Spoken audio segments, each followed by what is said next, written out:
Eh bien, les amis, on se retrouve pour un nouvel épisode du podcast à voix haute. On poursuit notre année de 2026, là, pour le coup. On n'est qu'au tout début de l'année, hein. Il y en aura d'autres par la suite, mais là, c'est un épisode particulier parce qu'on reçoit Marco. Merci d'avoir accepté notre invitation, Marco. Ça me fait tellement plaisir d'être là avec vous. C'est un honneur. Alors, en sachant que Marco, voilà, c'est comme dans le monde de la francophonie, un spécialiste du podcast, entre autres. Donc c'est pour ça que doublement ravi de t'avoir parce que moi je suis ce que tu fais depuis un moment et puis bah il y a eu l'opportunité de pouvoir t'avoir et j'ai fait bon bah, on y va. On en a parlé avec Manon Seb et puis ça s'est fait assez vite, on a été d'accord assez vite donc c'est top que t'aies accepté et trouvé du temps pour qu'on puisse jouer le jeu des micros ouverts.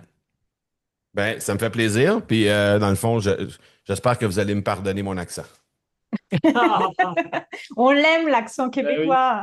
OK, c'est bon. Allez, les Ouais, cousins. bah, c'est ça, c'est parce que bah, Seb, t'as un lien, Seb a un lien avec le Québec, donc Ouais, ouais, Ah bah oui, oui. hein? Ouais, mes parents, ils sont à Montréal, en fait. OK. Ils sont partis en 2011, quand moi j'étais encore à Paris. Ils sont partis s'installer au Canada. Et depuis, ils sont entre la France et le Canada. Ils vivent entre les deux. Et du coup, oui, ils ont pas l'accent comme toi, mais du coup, ouais, je connais un petit peu. Et on y allait plusieurs fois pour les voir et tout. Puis j'ai ma sœur qui est à Vancouver, du coup, pour le coup aussi. OK. Donc Excellent. voilà. Donc, mais j'imagine que vous venez pas dans ce moment-ci de l'année où il fait -1000. Non, bah moi j'aurais bien Non. aimé voir une fois, mais maintenant je crois que c'est pas trop ton truc, toi, le froid. Bah, à choisir, j'aime bien venir l'été, hein. Mais bon, je pense J'ai fait une qu'effectivement, rando hier, juste pour l'anecdote. J'ai fait une rando hier, c'était -24 de ressenti. voilà. En décembre, c'est plutôt rare. D'habitude, c'est des températures de février, là, janvier, février. En décembre, c'est très rare. Mais surtout début décembre, c'est très rare, mais c'était saisissant, disons, le froid hier. Ouais, ouais, et nous en France, on se plaint quand il y a zéro. Mm. je sais. Mais du coup, tu vois, moi aussi, j'ai un lien aussi avec le Québec, pour le coup, Ouais, puisque mon mentor business, Amiot, André Amiot? André Amiot, je lui fais un coucou. Ça a été mon mentor business quand j'étais photographe. On OK. continue à se parler, voilà, il suit mon parcours depuis bon, plus de 10 ans maintenant. Donc il y a un lien. Donc l'accent chantant me parle complètement, tu vois. Donc on n'est pas perdu. Fantastique. Est-ce que je suis le premier Québécois sur le podcast? Parce que j'ai regardé la Oui, liste des épisodes, j'ai pas vu de oui, C'est nom le québécois. premier, ouais, c'est le c'est ça. Parce premier, que Ouais, je c'est connais possible. beaucoup de vos invités. Je connais Cécile qui est dans notre univers, que vous Ouais, avez reçu récemment, Lingane qui est un ami, ouais. Morgane aussi qui est une amie. Donc, il y a plein de gens que je connais que vous avez reçus sur le podcast, mais je n'avais pas reconnu de nom québécois. Alors, Ben, je serai celui qui brisera la glace. c'est ça. Et voilà. donc ça y est, on devient international, ça y est. Et Mm. voilà, Ouais, là, c'est ça fait. rigole Grâce à plus. toi, là, ça y est, on Ça part. y est. On franchit On y les va. frontières. Ça y est. Voilà, c'est ça. Donc, alors évidemment, je me suis un peu intéressé à ce que tu as fait parce que tu as un parcours, ça fait un moment que tu es entrepreneur, Marco. Donc, on a des choses en commun aussi, parce que moi, ça fait plus de 20 ans que je fais ça. Tu es passé par plein de chemins. Tu vois, il y a eu, enfin, j'ai entendu que tu étais passé par le hockey.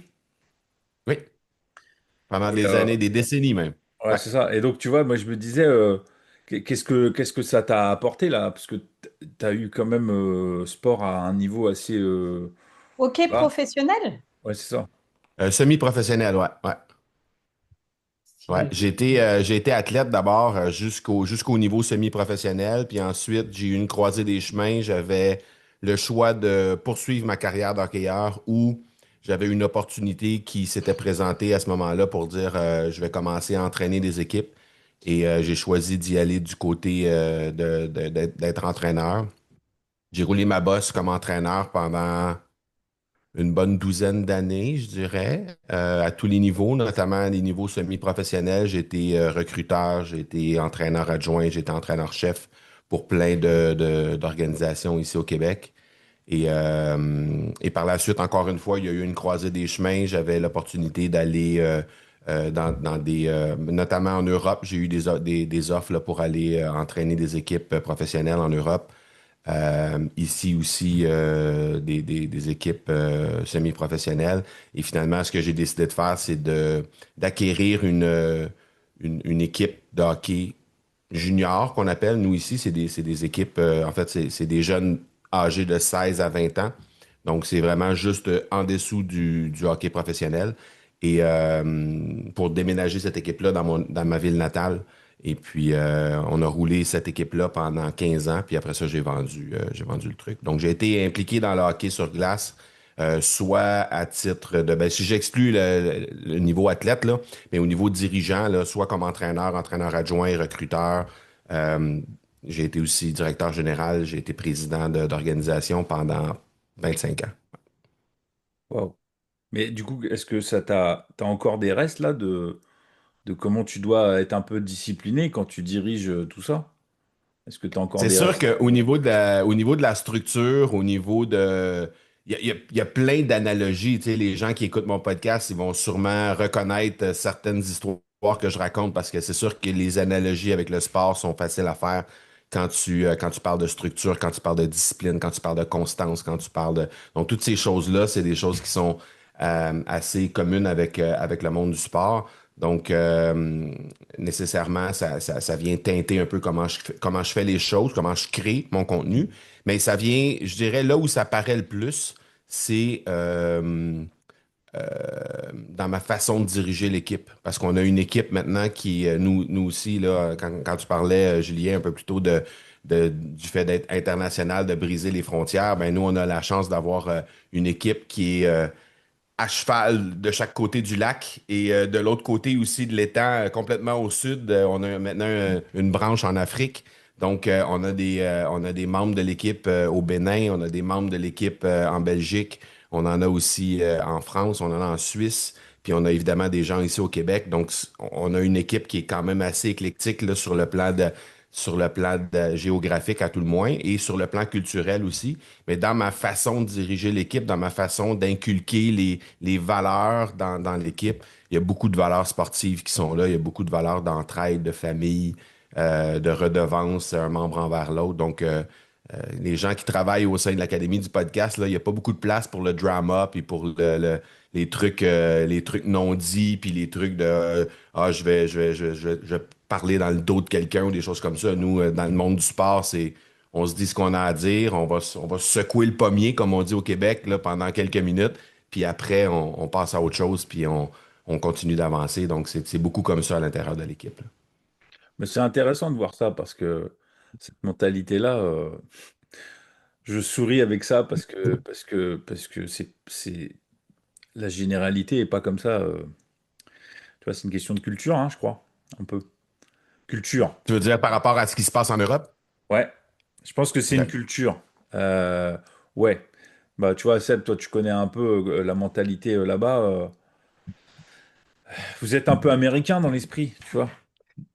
On est américain. Je- écoute, je me plais à dire que et à penser que je pense qu'on a le meilleur des deux mondes. C'est-à-dire qu'on a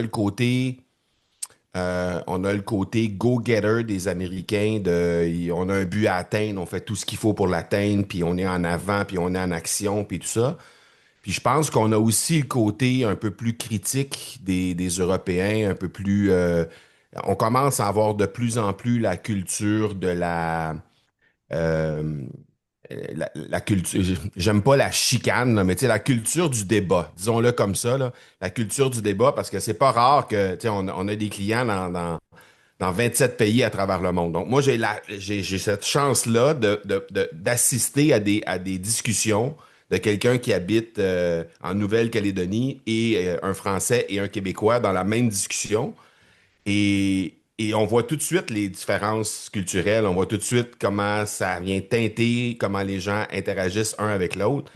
Et je pense qu'on a cette chance-là de pouvoir avoir un peu le meilleur des deux mondes. On n'est pas meilleur que qui que ce soit, là, parce que je pense que d- dans le fait d'avoir un peu d'Américain, un peu d'Européen, puis un peu de Canadien, puis mélanger tout ça, ben, ça fait notre propre culture, mais en même temps, ça fait pas quelque chose qui est issu de centaines d'années derrière nous au niveau culturel. Donc, Bref, on bâtit notre histoire au fur et à mesure, puis on bâtit notre façon d'être au fur et à mesure. Mais oui, je pense qu'on a un beau mix d'un peu tout ce qui se fait. Puis le fait francophone aussi fait une différence pour nous. En tout cas, au Québec, je pense qu'on est encore plus protectionniste de notre français que vous pouvez l'être en Europe, en France notamment. On se munit de lois, on se donne des dents, on essaie de protéger. Tu sais, nous, on est un petit pays, un petit territoire francophone au centre de plein de trucs anglophones autour. Tu sais, je veux dire, qu'on regarde à gauche, à droite, en haut, en bas, nous, c'est que des anglophones qui sont autour.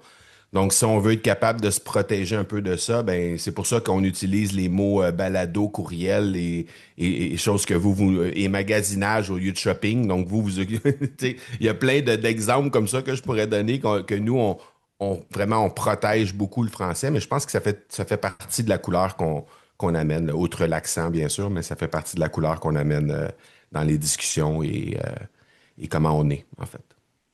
C'est vrai que sur ça, nous là-dessus, on est assez surprenant parce que ça me fait penser au cinéma, forcément, ce que tu dis. Parce que depuis toujours, on sait que vous, les Québécois, vous traduisez les films et pas nous. Nous, on garde les noms américains et tout ça. Et vous, bah, ça nous arrive même sur les pages Wikipédia de regarder comment ils disent les Québécois et parfois on rigole, quoi. Mais là, que tu rappelles l'importance, en fait, de pourquoi vous faites ça, c'est sûr qu'à côté, bah, nous, qu'est-ce qu'on fait, quoi? Nous, on met de Ouais, puis, tu sais, l'anglicisme partout. ouais. C'est à la Puis mode, c'est quoi. vrai que les titres, c'est complexe parce que quand on discute tu sais, dans notre écosystème, on a à chaque dernier vendredi du mois, on fait un cocktail de fin de mois, puis on discute de tout et de rien avec les membres. Puis c'est vraiment un moment où ça a vu le jour, ça, pendant la pandémie, où il y avait réellement un moment où on avait besoin d'échanger avec les gens. Donc, on fait juste papoter. Puis quand ça a vu le jour, ces séances-là, parfois, ça durait 7 heures, là. C'était interminable, là, le truc, là. Et puis, au début, ça s'appelait un. Ça, c'est une petite anecdote, je pense que vous allez aimer parce que ça dénote un peu la différence qu'on a entre le français chez nous et le français chez vous. Au début, ça s'appelait le 5 à 7 de l'Académie du podcast. Et ça, c'était avant que je sache qu'est-ce que c'est qu'un 5 à 7 en France. Oui, c'est Donc, pas chez nous, juste. un 5 à 7, c'est un Ouais. cocktail. Hmm. Hmm. Pas, ouais, non. Voilà. Vous, chez vous, c'est ce qui se passe après le cocktail. Donc, voilà. Donc, et là, après ça, on a appelé ça un 4 à 6 parce qu'on s'est dit, on va garder la même durée, mais on va juste le changer un petit peu dans l'horaire, puis ça devrait le faire. Mais finalement, on finissait jamais à 18 heures. C'était tout le temps 20 heures, 22 heures. Ça finissait très, très tard. Et ça, c'était heure du Québec, là. Donc ça veut dire qu'en Europe, c'était plus C'est en pleine 6. nuit. Ouais. C'était terrible, là. Moi, j'ai souvenir de quelqu'un qui était dans le sud de la France et le type était dans un salon qui était à l'opposé de son appartement parce qu'il voulait pas réveiller la famille. Il y avait juste la lueur de son écran qui éclairait son visage. Il était couché sur le divan. Il venait de terminer sa bouteille de Grand Marnier. Puis là, à un moment donné, il s'est mis à ronfler, mais il ronflait dans un Zoom à 2 heures du mat, là. C'est anecdotique, incroyable, ce genre de truc-là. Mais bref, tout ça pour dire que dans ces moments-là, on se rend compte souvent que il y a plein de choses là, qui viennent un peu, tu sais, des expressions, des choses qui viennent teinter nos façons de faire, nos façons de s'exprimer. Mais c'est tout le temps rempli de bienveillance, bien sûr, puis on a beaucoup de plaisir à faire ça. Moi, j'ai quand même une question parce que là, tu parles, tu as géré des équipes quand tu étais dans le hockey, mais là, tu gères aussi, tu as, une équipe aussi, puisque pour pouvoir être dans 27 pays, tout seul, à mon avis, c'est compliqué. Du coup, comment tu gères l'ego des gens? Parce que Tu vois, souvent, souvent le problème, il ouais, est là, hein. Vous savez, quand, ouais. l'humain, c'est un problème d'ego, hein, souvent. Ouais. Ben, tu vois, ça, c'est une des choses. Tu sais, si tu fais juste te rabattre sur le monde sportif, tu sais, on peut prendre un exemple dans le foot chez vous. Tu sais, quelqu'un qui arrive dans un vestiaire de foot puis que il y a un athlète qui est vraiment, tu sais, à un niveau où, par exemple, tu vas voir le PSG, par exemple, ben, tu sais que il y a des athlètes dans le vestiaire qui sont un peu plus grands que nature. Tu sais, il y a des gens, là, je pourrais pas vous les nommer, malheureusement, vous me pardonnerez ma culture du foot, là. Mais Mais il y a des gens, il y a des athlètes qui sont un peu plus importants, si on peut dire, par rapport à d'autres à côté. Et là, après, l'entraîneur doit gérer l'ego de un versus l'autre et le temps de jeu et le rôle dans l'équipe et tout ça. Puis ça, c'est comme ça dans n'importe quel sport d'équipe. Et ça, ben, j'ai eu à gérer ça pendant toute ma carrière. Donc, moi, les histoires d'ego, ils sont réglés assez rapidement. Euh, Parce que c'est toujours l'équipe d'abord. Moi, c'est toujours l'équipe d'abord. Et j'ai toujours agi de cette façon-là. Chez nous, et là, peut-être juste dans la façon de le dire, vous allez le remarquer maintenant que je le dis, mais je parle toujours au on ou au nous. C'est jamais moi, c'est jamais j'ai fait, c'est toujours on. C'est toujours on a ça chez nous, on fait ça, tu sais, puis c'est très, très rare que je vais attribuer le crédit à qui que ce soit à l'intérieur de l'équipe. Donc, une fois que ça c'est établi, les gens savent que c'est l'équipe. Quand quelqu'un fait un bon coup, c'est l'équipe, ça rejaillit sur l'équipe au complet, puis c'est toujours comme ça. Donc, ils vont recevoir la tape dans le dos quand le coéquipier va faire le bon coup, puis ils vont recevoir la petite tape dans le dos quand c'est eux qui vont faire le bon coup aussi. Peut-être moins que si ça avait été complètement attribué à cette personne-là. Mais de cette façon-là, on atténue cette histoire d'ego, puis on fait en sorte qu'on se bat pour un but commun, c'est-à-dire faire rayonner au maximum les messages des gens qui sont là dans notre académie, faire en sorte que, favoriser en fait le fait que ces gens-là ont un message à mettre de l'avant, puis leur donner les meilleurs outils possibles avec les meilleures personnes possibles. Donc, c'est ça qu'on essaie de mettre de l'avant.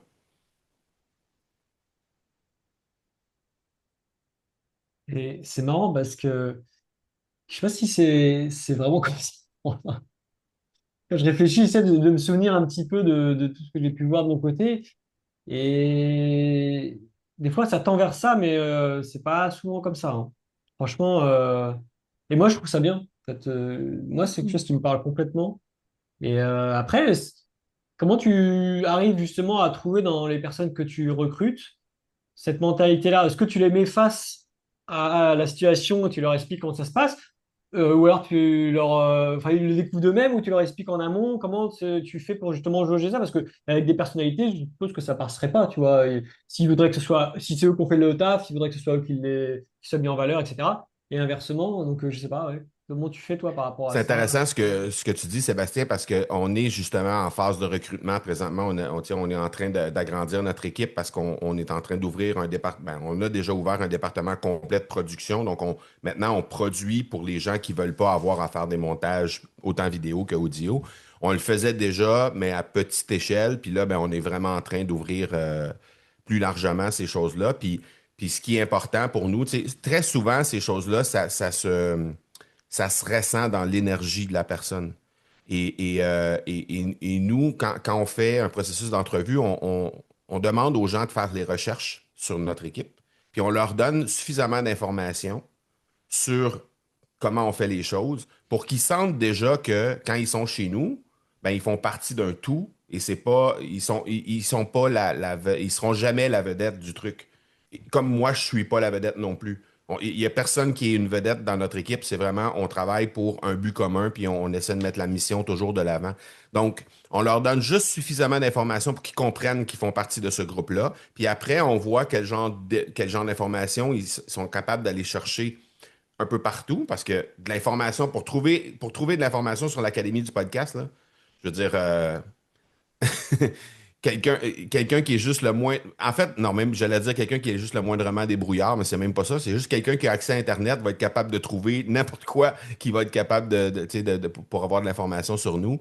Et après, ce qui est intéressant, c'est d'observer quelles sont les informations que cette personne-là va avoir retenues. Mhm.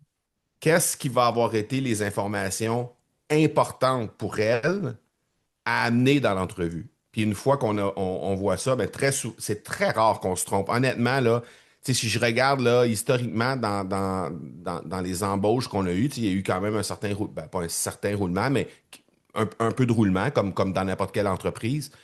Puis je pourrais dire qu'il y a peut-être deux personnes là, que on se serait trompé sur sur Le sur profil. le fond de la personne, sur l'alignement avec ce que nous, on voulait mettre de l'avant.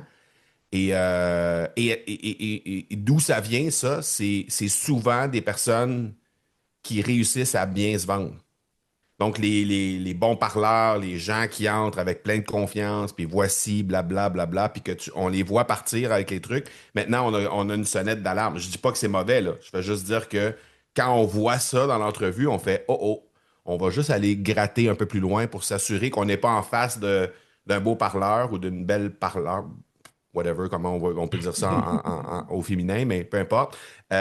Et qu'on va vraiment avoir quelqu'un qui va aller avec nos valeurs. Notamment, une des choses qu'on mentionne quand on reçoit quelqu'un en entrevue, c'est justement comment on fonctionne avec nos team leaders.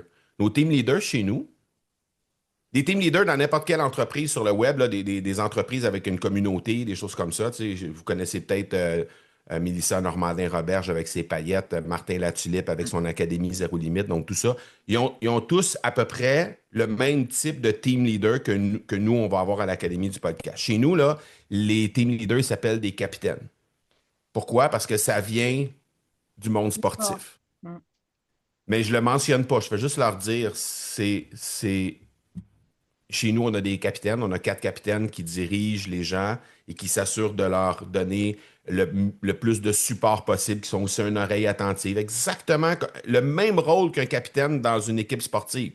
Le rôle d'un capitaine dans une équipe sportive, c'est pas de coacher les gens, c'est d'écouter les gens, c'est d'écouter les athlètes, c'est de s'assurer de motiver les gens, c'est de les diriger vers le bon endroit, c'est de leur offrir un support aux besoins, c'est de les diriger vers le bon entraîneur en cas de besoin. Donc, c'est exactement ça. Et c'est d'être là pour tous les moments de la vie personnelle et professionnelle de ces gens-là. Donc, c'est exactement ça le rôle de nos capitaines. Mais on fait juste mentionner qu'on a des capitaines dans le document qu'on leur envoie, puis après, on voit ce qu'ils en font.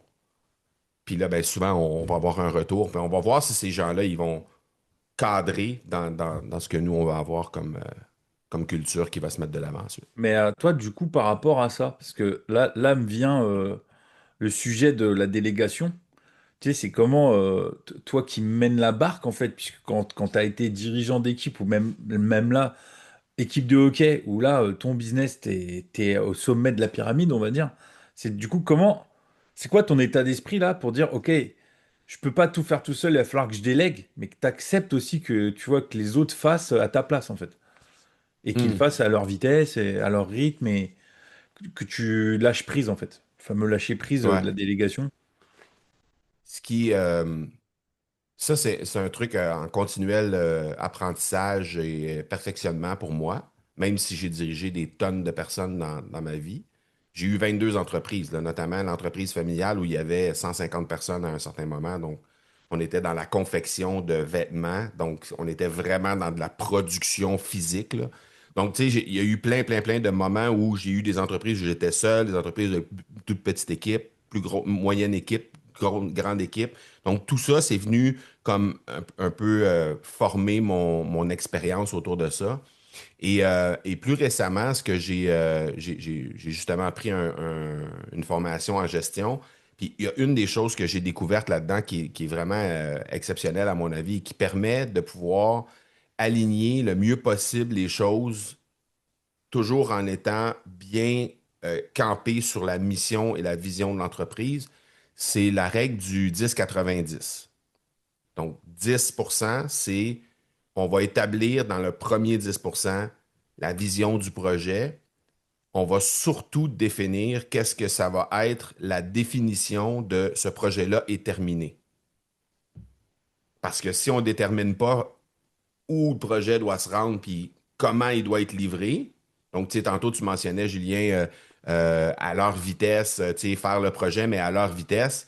Mais tu sais, si nous, on s'attend que tel projet va être rendu en l'espace de 2 mois, puis que la personne dit, OK, c'est bon, je pars, tu sais, je sais exactement comment je vais diriger ce projet-là, puis elle part avec ça, puis au bout de 2 mois, elle est à 25% du projet, il va y avoir une discordance dans le truc. Tu vas dire, non, non, ça ne le fait pas, là. C'est sûr que ça ne va pas le faire, là. On ne va pas prendre 8 mois pour faire ce que moi j'avais dans l'idée de faire 2 mois initialement. Mais si dans le premier 10%, non seulement ce qui est livrable est mentionné, mais aussi le délai dans lequel c'est livrable, c'est mentionné, Ben là, à la limite, il y aura une discussion à savoir, non, non, ça se fera pas en 2 mois, là. C'est impossible de faire ça en 2 mois. J'ai besoin minimalement de 4, parce que très souvent, c'est ça qui se passe, là. Euh, j'ai besoin minimalement de 4, et là, finalement, ben, on le met à 4, puis on évite d'aller à 8 comme initialement si on ne met pas de délai. Donc, très souvent, c'est comme ça que ça se passe. Mais il reste que le premier 10%, il est là pour être, en anglais, ils disent crystal clear, là, d'être absolument très, très, très, très clair sur qu'est-ce que je veux avoir dans la livraison du projet. Le 80% qui reste, je me fous du chemin que tu vas prendre. Et du temps que ça va prendre dans le laps de temps que tu as accordé dans les 10%. C'est tout. Si tu dis, bon, Moi, si ouais, je te ça, dis si j'ai un c'est livré projet, en, ouais, ça, si c'est livré en 2 mois, que tu passes 5 heures par jour ou 10 heures par jour, c'est pas mon problème en fait. Il y a deux je m'en mois fous. pour le faire. C'est ça. Je m'en fous. Ok. Exact.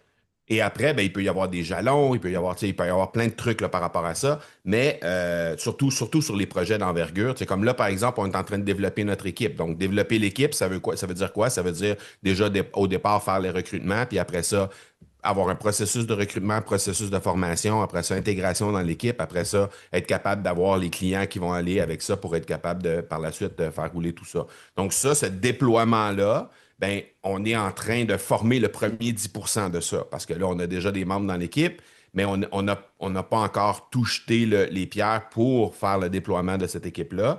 Donc, on est en train de faire le premier 10%. Après ça, le 80% qui reste, moi, je vais laisser. Autrement dit, je vais faire comme au football américain, je vais lancer le ballon, puis je vais laisser l'ailier rapproché courir avec le ballon jusqu'à la ligne des buts. C'est tout. Moi, je suis le corps arrière, j'ai lancé le ballon. Après, c'est tu t'organises avec le truc. Et là, après, il s'en va avec le projet. Puis moi, je me garde le dernier 10% pour la révision du projet, s'assurer que les standards qualité sont là, s'assurer que c'est vraiment en ligne avec la mission, avec la vision de l'entreprise, c'est vraiment en ligne avec le standard qualité, que ça correspond aussi dans la livraison à ce que nous, on veut avoir au niveau de l'Académie du podcast. Puis après, ben ça, c'est la meilleure façon de premièrement, de pas toujours être en train d'être au-dessus de l'épaule de la personne en train de dire, OK, non, mais ça, on le fera pas comme ça, tu penses, peut-être qu'on devrait plutôt le faire comme ça. Ou l'inverse, que la personne soit tout le temps en train de revenir vers moi en disant, qu'est-ce que tu penses de ça? Qu'est-ce que tu penses de ça? C'est ton projet, là. Tu sais, moi, je t'ai choisi parce que je sais que tu es capable de faire ce projet-là. Après, si je suis en train de te dire quoi faire, ben, tu es juste l'exécutant de mon projet, puis ça ne fonctionne pas. Donc, on est toujours en phase de cette façon-là avec le truc. Et c'est comme ça aussi où je trouve que ça permet de donner de la valeur à chacune des personnes qui travaillent sur le projet aussi. Parce que comme tu dis, ce Exactement. n'est pas des exécutants, C'est c'est pas des des exécutants. porteurs de projet. Des porteurs de projet basés sur une mission qui est là et tout le monde qui est dans l'équipe adhère à cette mission-là. Donc, tant qu'on est bien aligné sur ça, ça marche. Mais toi, alors ça fait, je pense que ça fait plus de 30 ans que tu es entrepreneur. 30, Ouais, 35? ben en fait, moi, mon premier business, j'étais même pas adulte encore, là. Ouais. Parce que là, du coup, Et est-ce là, que tu as ben, déjà eu... ça trahit mon âge, là, mais bon, voilà. Non, écoute, là, vu comme ça, avec l'éclairage et tout, non, ça va, tu les fais pas, hein. Ouais, ben, il y a un peu de blanc quand même ici, là, Oui, bah allez. ça, c'est pas grave, ça arrive à des gens C'est la bien, ça, neige, ça. c'est pas... C'est Mais la du coup, neige. tu vois, est-ce que tu as eu déjà, là, dans ton parcours, qui est quand même, voilà, il s'est passé beaucoup de choses, tu as déjà eu cette position de justement pas être en haut du projet? Parce que là, tu vois, je me dis, alors attends, t'as géré des boîtes, t'étais pas majeur en fait, puisque jeune. Ouais, Après, t'as ouais, dirigé des équipes. Là, tu vois, à chaque fois, t'es au sommet de la pyramide, on va dire. Est-ce que t'as ouais. déjà eu cette position-là de travailler pour d'autres? Ben, j'ai déjà, tu sais, comme par exemple, dans l'équipe sportive, initialement, je te dirais, mon rôle, j'étais un des propriétaires, j'étais membre du conseil d'administration, on était 7 au départ, et j'étais aussi directeur général, donc je relevais en fait directement du conseil d'administration. Donc à ce moment-là, j'avais des patrons, mais j'étais un septième de mon propre patron, mais j'étais quand même tributaire des gens qui étaient au-dessus de moi dans le conseil d'administration. Et donc, à ce moment-là, oui, dans le monde du sport, très souvent aussi. Dans l'entreprise familiale, au départ, c'était mon père qui jouait ce rôle-là.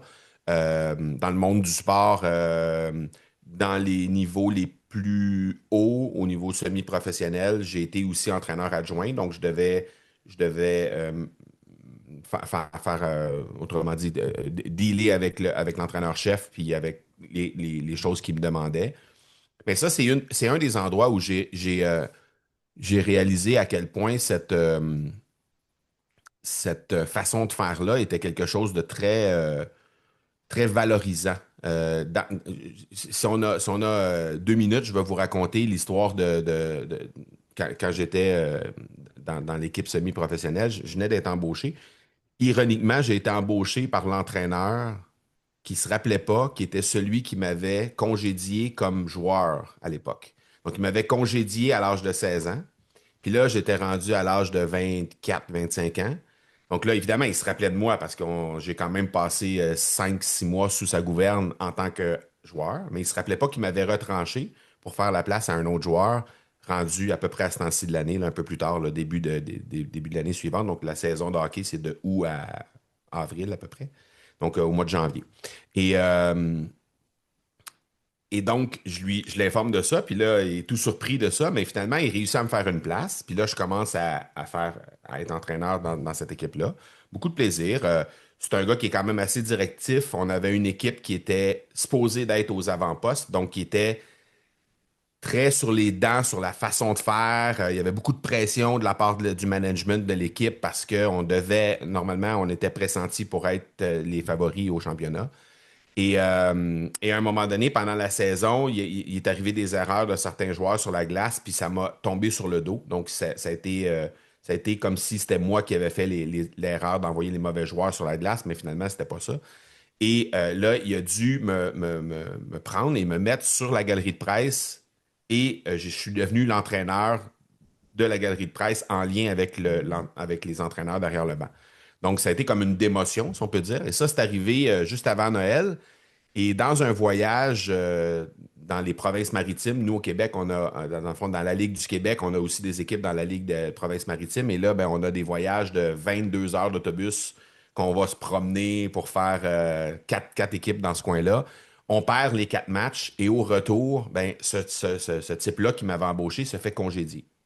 Et là, c'est un nouveau coach qui arrive et lui, il décide de maintenir, parce qu'on est rendu en février, les séries éliminatoires commencent à la fin du mois de mars. Donc, il décide de garder tout le staff d'appoint, si on peut dire, les adjoints et tout ça, garder tout le monde en place. C'est juste la tête qui change, autrement dit. Et cet entraîneur-là, c'était un entraîneur mythique au Québec. Quelqu'un il a déjà coaché Team Canada, tu sais, quelqu'un de vraiment avec un très gros nom, qui était rendu à la fin de sa carrière. C'était probablement son champ du signe comme entraîneur-chef, mais il accepte le défi de venir entraîner cette équipe-là. Donc moi, je poursuis mon rôle je suis sur la galerie de presse, puis à un moment donné, mais je parle avec l'autre entraîneur adjoint qui était là, puis je lui dis, tu sais, j'ai pas eu de réelle conversation encore avec Joe. Il s'appelait Joe Cannerly. J'ai pas eu encore de réelle conversation avec lui, donc je sais pas trop quelles sont ses attentes. Et ça, c'était genre après peut-être 7, 8 jours, une semaine là, à peu près là, de travail avec lui. Et André, l'adjoint, il me dit, ben, tu as juste à t'asseoir avec, puis tu vas lui dire, tu sais, aie cette conversation-là avec lui. Donc, je prends le temps d'aller m'asseoir avec lui, puis c'est un fougueux, là. C'est un Italien, c'est un. Donc, tu sais, je sais pas trop à quoi m'attendre. Je suis assis devant lui, puis je lui dis, regarde, j'aimerais ça qu'on regarde quel est mon rôle, comment tu vois ça, etc. Et là, il me dit, ben, c'était quoi ton rôle avec Dan? Fait que là, je lui explique qu'est-ce que je faisais et tout ça. Puis là, il me dit, ouais, mais au début de l'année, il me semble que tu étais en arrière du banc. Puis là, je lui explique l'histoire qui est arrivée, tout ça.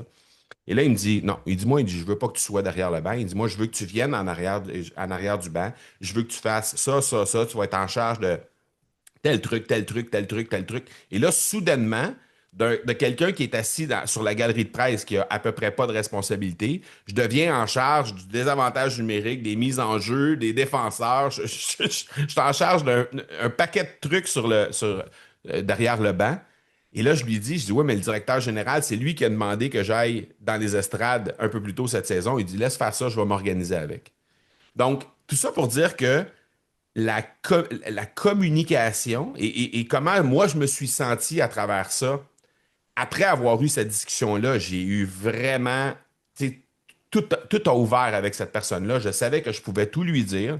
D'ailleurs, il y a eu une situation où je lui ai mentionné à 3 reprises de changer la personne qui prenait la mise en jeu, puis finalement, il s'est entêté à faire ce que lui pensait, alors que moi, je me basais sur des statistiques. Et finalement, On s'est fait marquer le but. Puis quand je me suis retourné, il était déjà parti pour aller dans le bureau parce qu'on était en fin de période. Il était déjà parti aller dans le bureau. Puis quand je suis arrivé dans le bureau, tout était à l'envers dans le bureau. Il avait brisé le téléphone sur le mur. Tout était brisé dans le bureau. Et là, il m'a dit, c'est la dernière fois que je vais aller contre ce que tu me dis. Quand tu vas me dire quelque chose, je vais t'écouter à l'avenir. Donc, je savais que je pouvais tout lui dire à partir du moment où cette communication-là était là. Donc, je me suis rappelé comment moi, je me suis senti quand cette personne-là, qui était quelqu'un que je voyais comme, wow, c'était vraiment comme, tu sais, quelqu'un qui était vraiment une sommité dans le hockey sur glace au Québec, a décidé de me faire confiance et de me donner un paquet de responsabilités. Et oui, j'avais des meetings avec lui. Et oui, je devais défendre ma façon de choisir la stratégie pour faire tel truc pendant le match et tout ça. Mais c'était tellement valorisant pour moi de faire ça que je me suis dit, désormais, je vais toujours agir de cette façon-là avec les gens que je vais diriger. Donc, quand j'ai dirigé après, comme coach en chef, puis je dirigeais des adjoints, je leur disais, vous arrivez à l'aréna, puis vous me dites, c'est quoi votre plan de match? C'est comme si c'était votre équipe. Sinon, vous êtes juste quelqu'un qui va exécuter ce que moi je dis, puis vous servez à rien. Donc, vous allez arriver avec votre propre plan, comment vous voulez faire les choses, puis on va en discuter, puis après ça, on va aller de l'avant avec ça. Mais la valorisation qui est là, je pense que c'est vrai dans n'importe quelle sphère ensuite, là, peu importe l'entreprise qu'on a, si on laisse les gens faire les trucs à leur façon, puis on leur fait confiance, ben, ils se sentent valorisés là-dedans. Puis très souvent, ils vont emmener des trucs plus loin que toi-même, tu es capable de le faire. Donc, en Et bout de ça, ligne, tout le monde est ce gagnant. schéma-là, tu l'as reproduit là, actuellement. Exact. En fait, toi, tu es le head coach. Et là, tu dis, OK, Ça, vous êtes mes assistants, maintenant, vous avez les compétences, je vous écoute, quoi. exactement. C'est pour ça que je vous ai embauché. Exactement. Ouais, c'est D'ailleurs, ça. j'ai jamais accepté, tu sais, souvent dans le monde du sport, les athlètes vont appeler l'entraîneur coach. Mm. Et moi, j'ai jamais accepté ça. Moi, très souvent, ils arrivaient de d'autres équipes avant, puis là, ils arrivaient dans l'équipe, puis là, ils disaient, Hey, coach, à quelle heure il faut qu'on soit là, là? Non, je m'appelle pas coach, je m'appelle Marco. Moi, je suis un humain.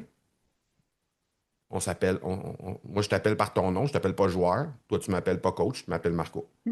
On a une relation de proximité. C'est comme ça. J'ai jamais accepté que personne m'appelle coach.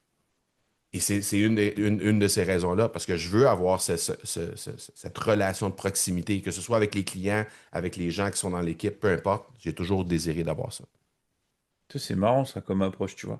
Première fois que je l'entends, parce que c'est vrai que dans le sport, alors moi qui m'intéresse, bah, enfin, bah non, Seb aussi, hein, vous voyez que quand tu vois des docs justement sur les sportifs, notamment dans le foot, hein, ils parlent Ouais, souvent de, tu sais, le coach, quoi. C'est le coach, en fait. C'est pas, bah, en équipe de France, tu vois, des fois les coulisses et tout ça, ils parlent du coach, en fait.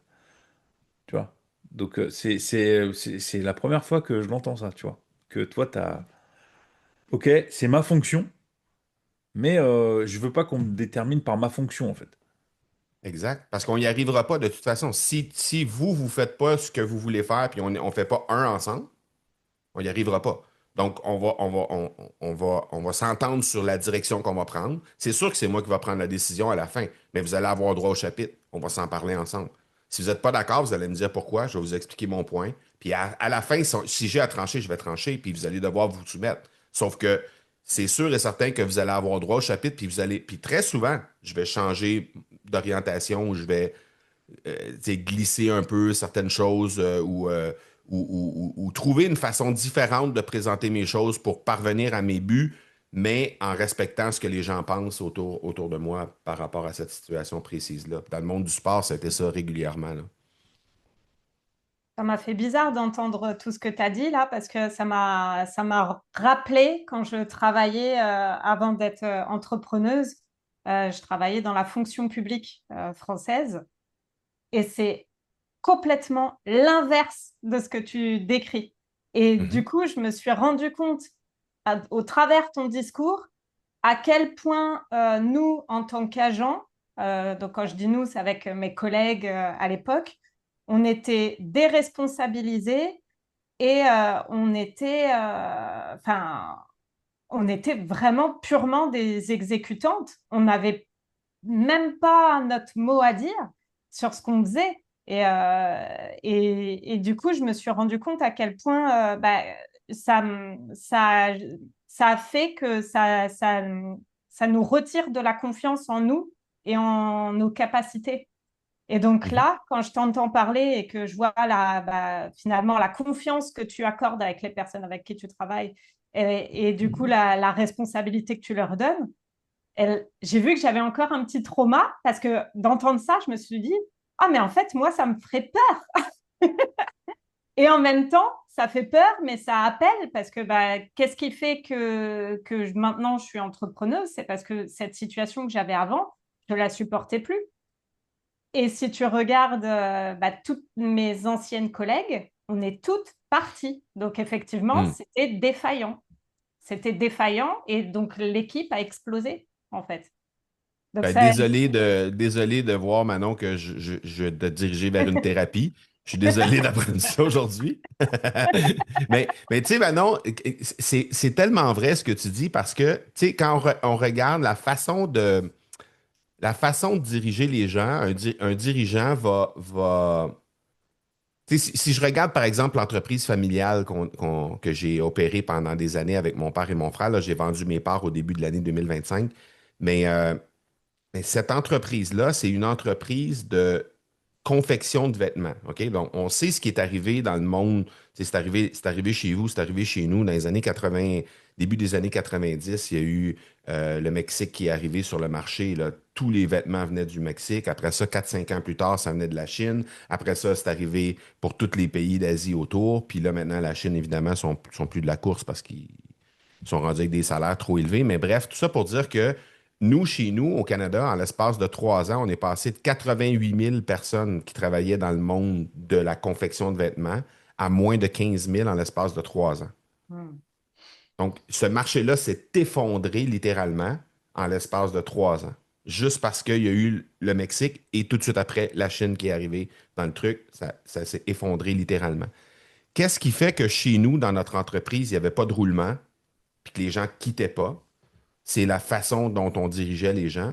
Puis ces gens-là ont toujours eu l'impression de faire partie de la famille. Nous, on a toujours dirigé de cette façon-là. Il y avait mon père, mon frère et moi. Et chaque personne à l'intérieur de l'usine était considérée comme un membre de la famille. Donc, s'il y avait quelqu'un qui vivait quelque chose, par exemple, son père était mourant ou peu importe, ces gens-là étaient supportés. Et ce, malgré le fait que ces gens-là, pour la majorité, étaient à un salaire qui était tout près du salaire minimum. Donc, chez nous, on est régi par un salaire minimum qu'on doit absolument verser. Au niveau de la restauration, il y a un salaire X qui est prévu parce qu'il y a du pourboire chez nous. Et dans le monde, tous les autres domaines en général, il y a un autre salaire minimum qui est là, puis on ne peut pas payer en bas de ce salaire-là. Donc, très souvent, les gens, quand ils arrivaient dans notre entreprise, les premiers mois, ils étaient strictement au salaire minimum. Puis après, ben, selon la performance, selon l'expérience après qu'ils avaient, etc., là, il y avait 50 sous l'heure, $1 de l'heure, $2 de l'heure de plus. Mais très souvent, c'est des gens qui étaient à peu près dans le meilleur des mondes, à 20 au-dessus du salaire minimum, qui est littéralement un salaire de crève-faim, là. Mais malgré tout ça, les gens restaient chez nous, continuaient de travailler chez nous, parce que dans la façon dont on les responsabilisait, qu'est-ce qu'on mettait comme plaisir dans l'environnement de travail qu'on avait, comment on les traitait aussi. Tu sais, on faisait toujours une petite fête à l'été, juste avant les vacances estivales, une petite fête juste avant Noël. Là, c'est la semaine prochaine. Ils m'ont invité justement pour aller à cette fête-là la semaine prochaine. Mais bref, tout ça pour dire que c'était.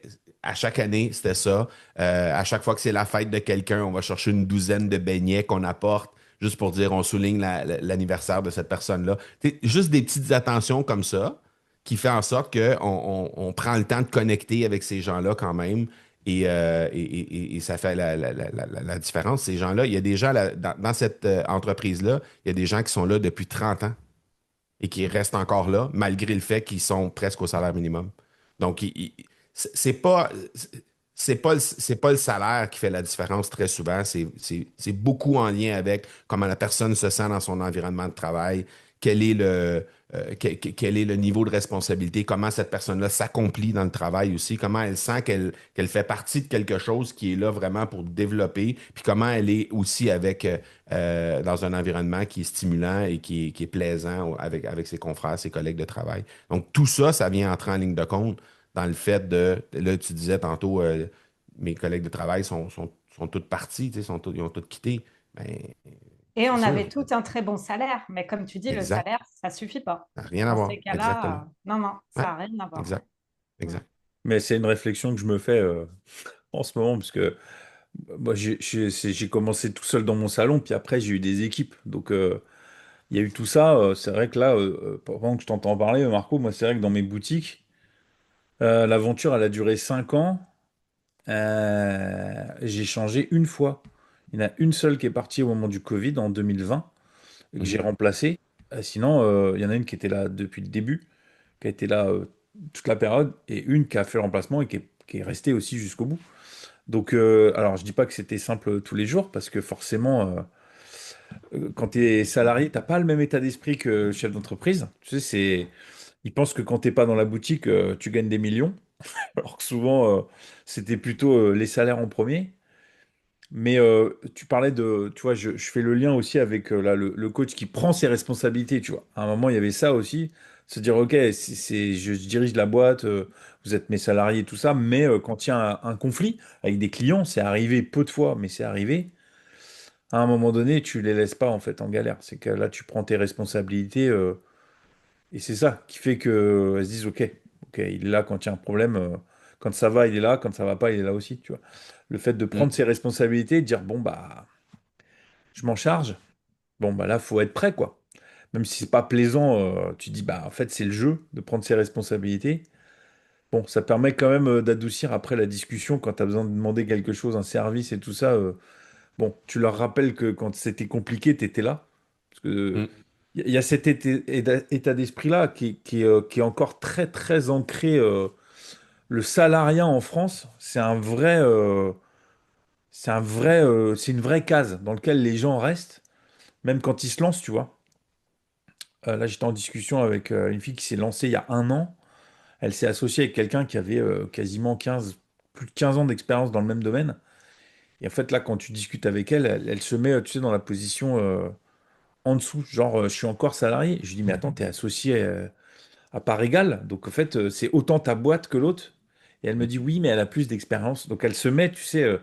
Donc, le salariat en France, c'est encore très ancré.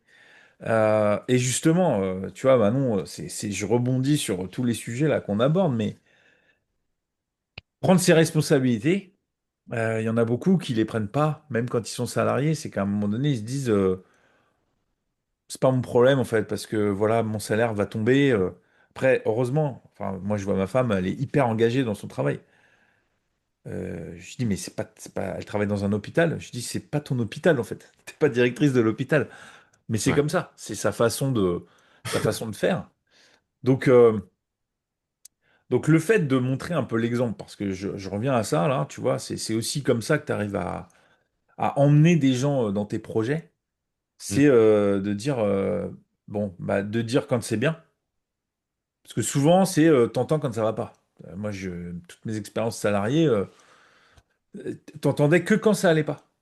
mhm, Donc, comme moi, j'avais déjà l'esprit très autonome, bon, bah, des fois, ça râlait un peu dans les couloirs, parce que moi, j'étais projectionniste dans un cinéma. J'aimais bien qu'on me foute la paix, parce que techniquement, ils avaient rien à me reprocher. mm. Mais il venait toujours quand ça allait pas. Je leur disais, mais venez aussi quand ça se passe bien. Ça peut être sympa aussi de nous dire bien joué Est-ce que ça, l'avant-première c'est avec que l'Aurélien. français ou est-ce qu'il y a Non, aussi, c'est partout? Parce que là, je me non. demandais justement si nous, on était une exception sur ça, parce que c'est vrai qu'on a tendance beaucoup, les Français, à pointer ce qui va pas. Ouais, non, c'est pas typique, c'est pas typiquement français. Le, la, la chose qui est différente, je pense, chez nous par rapport à ce qui est chez vous au niveau du statut de salarié, c'est que je pense que les salariés sont beaucoup mieux protégés chez vous que chez nous. Le lien d'emploi, c'est plus difficile pour un entrepreneur de se départir d'un employé chez vous que chez nous. Oui, je Chez nous, confirme. on a juste à donner un préavis de 2 semaines, puis Ah ouais, non, D'accord. nous, c'est Ah soit, oui, non, c'est ouais, soit c'est il pas pareil. démissionne, soit rupture conventionnelle, où tu te mets un accord et tout ça. Mais si tu fais trop de rupture conventionnelle, tu as des contrôles. Parce qu'il se trouve, c'est un peu de la complaisance. Et voilà, donc il faut faire hyper gaffe. après, quand t'es pas satisfait de quelqu'un qui a été bien, puis finalement il se relâche un peu et bon bah genre il dit bah de toute façon qu'est-ce que tu vas faire? Tu vas me virer. Et en fait, faut trouver un motif, tu vois. C'est aussi ça. Exact. Le salariat, c'est, enfin, ouais, moi j'en suis revenu. Hein. Moi, je veux plus de salariés. Tu vois, c'est, Non, mais tu sais, Julien, jusqu'à quel point est-ce que ça aide l'ambiance de surprotéger les employés? bah ça sert à personne en vrai. Parce que Ça sert à en fait, personne. si tu veux, c'est que là, moi j'ai créé de l'emploi. Donc on peut pas me dire que j'ai rien fait pour l'économie française. J'ai créé des emplois. Sauf Mhm. que derrière, ouah, c'est, tu te dis, mais en fait, vous faites rien pour nous pousser à le faire, à poursuivre, à bien les payer. Il y a plein de choses, en fait. En fait, tu te dis, bah moi, dans ma boîte, j'avais 2 salariés que je payais, plus, bah, du coup, l'URSSAF était mon salarié aussi, quoi. Puisque tous les mois, les charges sociales des salariés, c'était un salaire. Exact. Donc tu disais, en fait, j'ai 3 salariés dans ma boîte, plus moi. Moi, c'était mandataire, donc c'est autre chose. Mais du coup, tu as 3 salaires à donner tous les mois. Et Mhm. ça, quand tu expliques aux salariés, tu vois, ils disent, bah non, mais moi, je m'en fous. Moi, ce qui compte, c'est ce qu'il y a sur mon compte. Et toi, tu dis, waouh, mais en fait, ouais, il faut quand même qu'il y ait du chiffre qui rentre parce que tout va pas dans ma poche. Sinon, je serais millionnaire. Mais c'est quand même un truc. C'est intéressant de voir ça, tu vois, parce que le salariat, c'est quand même un fonctionnement de l'humain qui fait que, bah, je pense que moi, par exemple, je suis pas fait pour le salariat. Je pense. Je suis trop autonome dans ma manière de faire. Mhm. Et bon, j'ai essayé d'y retourner, hein, là. Mais la période entrepreneur, elle a pris trop le pas, donc je vois des choses. Le cerveau, là, a été habitué à voir des choses. Tu vois des choses. Quand tu es salarié, tu te dis oui, j'étais de Ah l'autre oui. côté. Euh, Maintenant, il y a des gens, comme tu dis, qui restent. Tu vois, tu as donné l'exemple des gens qui restent 30 ans. Mhm. Euh, ça devient. Franchement, je crois que ça devient rare. Les gens qui restent aussi longtemps. Là, on est plutôt dans 5, 7 ans, 10 ans. Ouais. Ils changent. Les gens ont tendance à changer. Là, tu parlais de la restauration. Euh, ouais, c'est une catastrophe. C'est une Ouais. catastrophe. Le monde de la restauration en France, c'est une cata. Plus personne veut bosser, quoi. Donc, Ouais. ils annoncent des salaires qui sont, mais alors, le salaire en France minimum, c'est 1 400, je crois, net. Ils parlent de 2 000 € net. Donc, déjà, même avec un salaire 600 € de plus net par mois, donc ça veut dire que ça coûte beaucoup plus cher à l'entreprise. Même avec ça, ils n'arrivent pas à motiver les gens. Donc, je sais pas comment c'est au Québec. Est-ce que la restauration, elle souffre aussi de ça, tu vois? Mais Mais tu la vois, restauration chez nous, elle souffre d'un manque de main-d'œuvre, mais c'est pas par manque de. Chez nous, il y a beaucoup trop de restaurants. Il y a beaucoup trop de restaurants pour le nombre de personnes qu'on a, en tout cas dans ma région spécialement. Il y a beaucoup trop de restaurants. Mais je pense que là où c'est intéressant pour. Tu sais, nous, chez nous, disons là, j'ai perdu le fil un peu pour le salaire minimum, mais disons que le salaire minimum est à 18 $ l'heure. Là. Ça doit être autour de ça, mais disons que c'est 18 $. Mais disons que c'est 20 $ là, juste pour faire un chiffron. 20 $ l'heure pour le salaire minimum de tous les secteurs. En restauration, ça va être 15, disons. Parce que chez nous, il y a du pourboire. ah oui, c'est ça. Alors, chez nous, tu vas t'assurer d'être bien servi partout, ou presque. Alors que chez vous, très souvent, quand je suis allé à Paris, j'ai eu, ben, et parfois ailleurs, mais surtout à Paris, j'ai eu tu sais, des serveurs chiants, on va se dire les vraies choses, là. Des Ah, ça, serveurs c'est, chiants que ça, quand c'est, je lui alors, demandais le menu, ils me disaient: Ah, vous voulez dire la carte? Ah, ben, va chier. Tu sais, à un moment donné, c'est quoi, là? Je viens te donner ton salaire, là. Je viens manger ici, je viens te donner ton salaire, puis tu vas me faire chier parce que j'appelle ça un menu plutôt qu'une carte? Allez, tu sais, come ça, on, c'est, là. alors ça, à Paris, je pense qu'il y a l'effet tourisme. Parce que moi, pour le coup, à Paris, je vais pas souvent. Mais à chaque fois que je suis allé dans les restos à Paris, le serveur, enfin, ou serveuse, c'était super. Tu vois, j'ai pas eu de soucis. OK. Mais Ah, l'effet peut-être, tourisme, OK. Donc, ce serait qu'avec les touristes qui seraient comme ça. L'effet tourisme, en fait, ça apporte un peu ça aussi. Tu sais, ils sont un peu OK. blasés dans les trucs où c'est vraiment, il y a beaucoup de monde qui passe et tout ça. C'est possible. Tu vois, là, au moment où on enregistre, parce que entre la diffusion du podcast et le moment où on enregistre, il y a un décalage. Moi, je reviens j'étais en Alsace. Il y a beaucoup de touristes en Alsace. C'est dans l'est de la France. Ouais. Il n'y a pas un commerçant qui est pas sympa. Ils sont tous hyper accueillants. Et pourtant, c'est blindé de touristes. Dans les restaurants, même s'ils sont dans le rush et tout ça, toujours souriants. Enfin, vraiment, et pourtant, on en a fait des restos sur une semaine. Donc, est-ce que l'effet Paris, voilà, moi je sais que quand je vais à Paris, je trouve c'est une ville qui va trop vite pour moi. Les gens se regardent Hmm. pas, ils sont dans leur truc, chacun fait son truc, tu vois, tout va vite. Ouah, tu sais, moi je suis à la campagne, on prend le temps de vivre, quoi. Donc, Ouais. ouais, c'est le provincial qui va à la ville, quoi, tu vois. Donc, je comprends l'histoire du resto, euh, mais comme tu dis, tu as la garantie d'être bien servi parce qu'il y a le pourboire derrière. C'est ce que Ben, j'ai c'est expliqué à pas une mes amis. garantie, mais c'est pas une garantie, mais Tu souvent as quand même on des chances va que ça se ben, passe bien, quoi. tu sais, on va avoir un peu plus de chances d'avoir quelqu'un qui est avenant puis qui va tout faire ce qu'il faut en son possible pour nous rendre l'expérience le plus agréable C'est possible. Là. ça. J'ai expliqué ça à mes amis quand on a fait un road trip aux États-Unis. Parce que c'est le même principe. Aux Ouais, États-Unis, ouais, tu as quand même de grandes chances d'être bien servi parce que justement, il y a le tips à la fin, quoi. Et j'ai un ami qui m'a dit, ouais, mais c'est du cinéma parce que derrière, pour boire. Je dis, mais ça me va très bien, moi. Moi, ça me va bien, en fait. Moi, je suis prêt à payer, à donner tant de pourcents parce qu'en fait, elle va venir voir si tout se passe bien, si on manque de rien. Voilà, quand tu vois, tu arrives à la carte, tu dis, bah, je sais pas, qu'est-ce que vous me conseillez? Et puis il commence à te raconter des histoires et tout. Tu dis, bah, je prends ce que vous m'avez dit, hein. Je vous fais ouais, confiance, je regarde même pas le menu, du coup, comme tu dis. exact. Et ça, en fait, tu te dis, bah, ils instaureraient ça, tu vois, en France, parce que en France, c'est service compris. Ouais, Moi, je sais que la façon dont on me sert au restaurant, bon, bah, des fois, garder la monnaie, quoi. ouais, Parce que t'as fait ton job et t'es allé au-delà, t'as fait un attention. surplus. Ouais, ouais. Et ça me, voilà. Et je me dis, d'ailleurs, c'est souvent, ils sont peut-être surpris aussi, tu vois. Parce Hmm, que c'est un truc qui se perd, hein. Le pourboire en France, c'est un truc qui se perd un peu. Le fait que ce hmm, soit hmm. service compris. Mais, euh, mais du coup, j'avais quand même. Alors là, on va changer de sujet, mais je pense, à tout ce qu'on s'est dit, là, tout ce que tu as entrepris.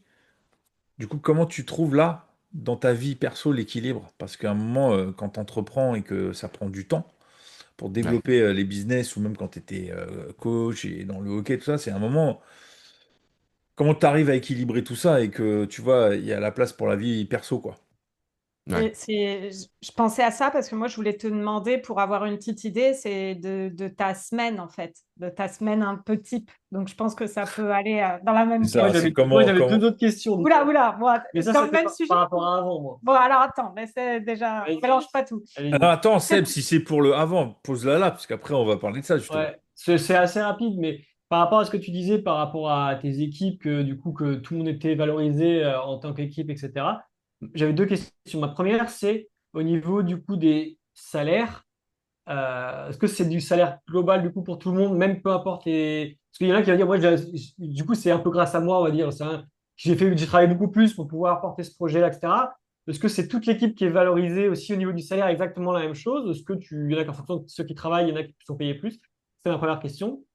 Et deuxième question, c'est, vu que tu travailles avec des gens qui sont dans d'autres pays, comment tu fais? Parce que quelqu'un qui travaille enfin, qui vit en Suisse, c'est pas le même coût de la vie que quelqu'un qui travaille en Afrique, en France ou en n'importe Oui, où. la différence du Si, coup. s'ils ont payé pareil, mais les mecs qui travaillent en Suisse, enfin, est-ce qu'il peut estimer de vouloir plus parce que du coup, enfin, je sais pas comment c'est. Je me suis posé la question parce que je connais pas très bien par Il y a rapport une à la différence Suisse, etc. de niveau de vie en fonction Bah ouais, mais du coup, ils Bah, peuvent d'où pas les entre gens payer, travaillent, tu vois. l'Afrique et la Suisse, par Comment exemple, tu fais pour certains Ouais. pays payer? Parce que tu peux d'Afrique, je pas pense. payer deux fois plus cher quelqu'un qui fait le même boulot. Pourtant, tu vois, bah, je sais pas comment, c'est une question que je me suis jamais posée et voilà, je voulais savoir ce que tu en pensais. C'est une très bonne question. Des très bonnes questions, tout ça.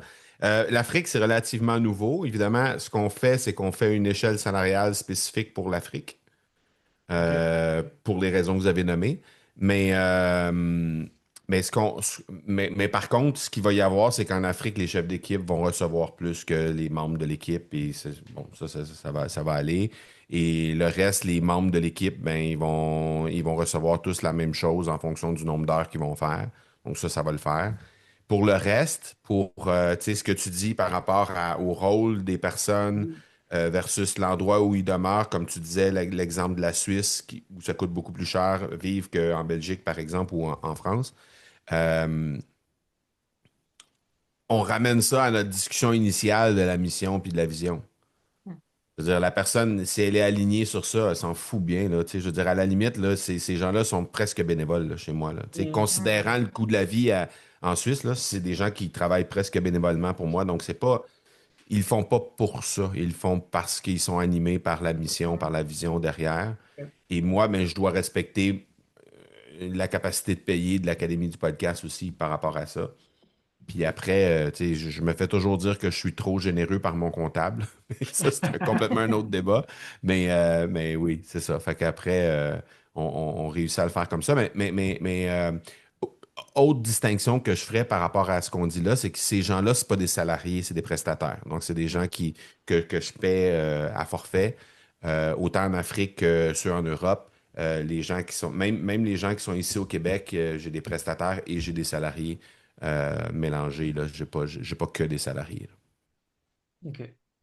Ah, c'était intéressant ta Ouais, parce que question tu m'as parce dit, que le c'est mec, il habite en Afrique et puis finalement, il déménage en Suisse. Enfin, tu vois, du coup, Ouais, il fait non, ça, payer, tu vois, c'est ça. bizarre. Après, c'est le Ouais, freelancing en fait. C'est plutôt, voilà, Ouais, la mission, c'est ça. ouais, Voilà comment je te rémunère pour la mission. Après, que tu habites, ouais, je bien m'en fous en sûr. fait. C'est pas mon problème. T'acceptes la c'est mission ou ça. pas, quoi. Tu vois. Non, mais je C'est m'étais jamais pas. posé Mais la tu sais, question parce que j'avais jamais pensé à ça, mais tu vois, ça peut poser des problèmes. Enfin, du coup, ok. Donc, c'est ouais. cool.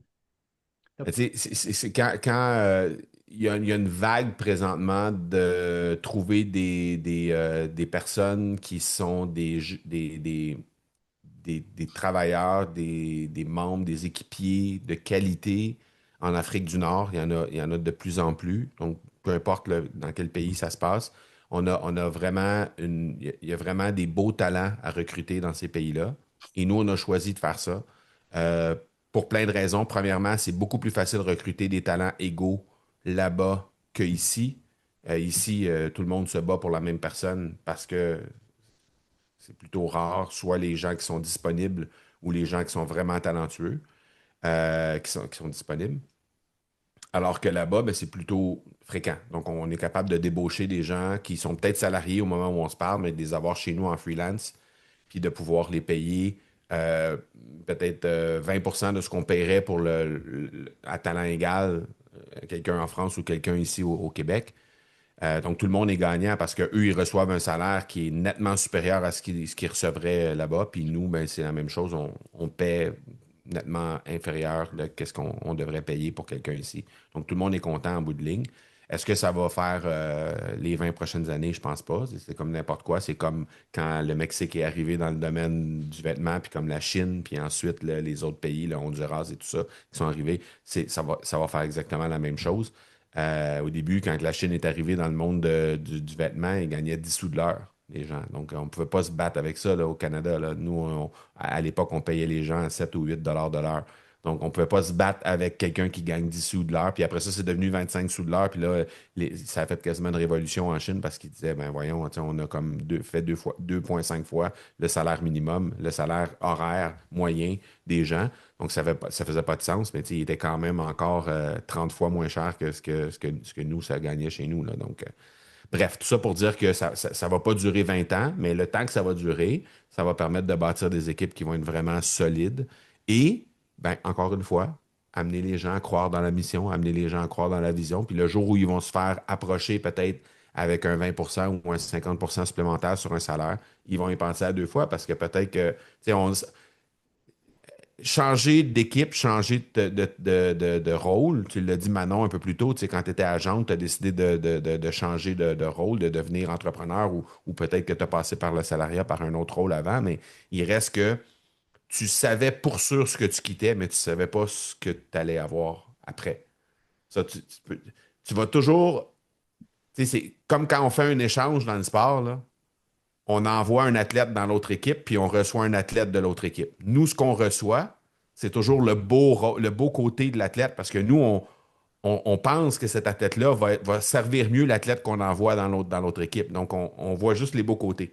Puis une fois qu'il est rendu assis dans notre vestiaire, on fait comme Oh my God, OK, j'avais pas pensé que cette personne-là était comme ça ou qu'elle avait tel passé ou que finalement il y avait tel truc ou que ça allait faire un conflit avec, tu sais, qu'il n'était pas animé par la même mission, qu'il n'y avait pas les mêmes, tu sais, les égaux, on parlait de ça un peu tantôt.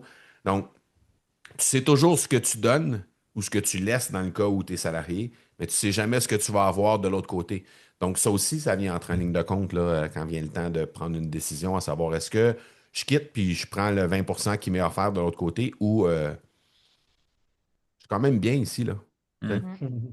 Et c'est ça que les femmes dans l'entreprise familiale ont décidé de faire, parce que c'est majoritairement des femmes, les employés là-bas, mais c'est ça que les femmes ont décidé de faire et qui fait qu'il y a des gens qui sont là depuis 20, 25, 30 ans ont décidé de dire, moi, je ne veux pas avoir le 2 ou le 3 de l'heure de plus, ce qui représente 15% ou 20% de leur salaire. Je ne veux pas avoir ça parce que je suis bien ici. Je suis considéré ici. Tu sais, j'ai l'impression de m'épanouir. J'ai un contact réel avec les dirigeants. Donc, tout ça, là, ça vaut le 2 ou le 3 de l'heure que j'ai de plus. Donc, et ça arrive souvent que les gens qui quittaient revenaient parce qu'ils Mm. ils se retrouvaient ailleurs puis là, ils disaient Oh, finalement, j'aurais jamais dû faire ça. Bref, voilà. T'es flou, Julien. De quoi? T'es flou, la Moi, caméra. je suis flou, moi. Ouais. Bah écoute, Ouais, c'est correct. C'est bon là. C'est Ouais, bon. ça dépend comment tu te mets. Pour j'ai le bougé, côté. c'est ça. Donc du coup, ouais, comment Alors tu... Marco, semaine, la C'est ça, semaine non, et c'est puis comment tu fais la place pour la vie perso dans et tout la ça. vie perso dans tout ça, Ouais, ouais. c'est ça. Ouais. La fameuse question Ce qu'on qui, essaie. euh, ce qui est particulier avec ça, là, c'est que j'essaie d'être le plus cohérent possible dans tout ce que je fais dans la vie. Puis dans l'Académie du podcast, on prône le fait de créer un podcast qui laisse le plus de place possible à ce qu'on fait présentement, c'est-à-dire improviser les sujets, puis être capable de présenter des choses qui nous animent, aller dans une direction, revenir dans l'autre, etc. Donc, vraiment être animé par ce qu'on met de l'avant dans un épisode de podcast, tout en ayant une structure claire et une stratégie claire derrière chacun des épisodes qu'on fait, puis derrière chaque podcast qu'on met de l'avant. Et ça, pour ça, ça prend une structure, ça prend une rigueur, ça prend une constance, ça prend une discipline. Et c'est souvent aux antipodes de quelque chose que j'ai envie de le faire aujourd'hui. Ah, on a perdu des. On a perdu des. Ils vont sûrement revenir. Ils vont revenir peut-être. Est-ce que tu veux que je poursuive ou. Bien sûr, bien sûr. Vas-y, OK. vas-y. C'est Donc, c'est souvent au. les aléas du direct, c'est pas grave. Je continue à Ouais, c'est ça, enregistrer. c'est la Ça technique arrive, ils vont derrière. revenir. Tu sais, c'est voilà, c'est les joies du direct. Mais du coup, oui, oui, tu parlais de rigueur.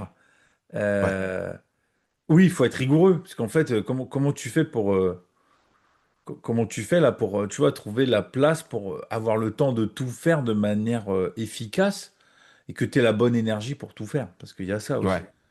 Ouais. C'est ça. Tout est dans la structure et la rigueur. Ça, c'est moi comment je le vois. Et dans la conscience et dans la connaissance de soi. Donc, comme vous pouvez voir en arrière, là, j'ai beaucoup, beaucoup, beaucoup de livres. Là. J'adore lire. Là. J'en ai toujours un ici sur mon bureau que je lis à chaque matin.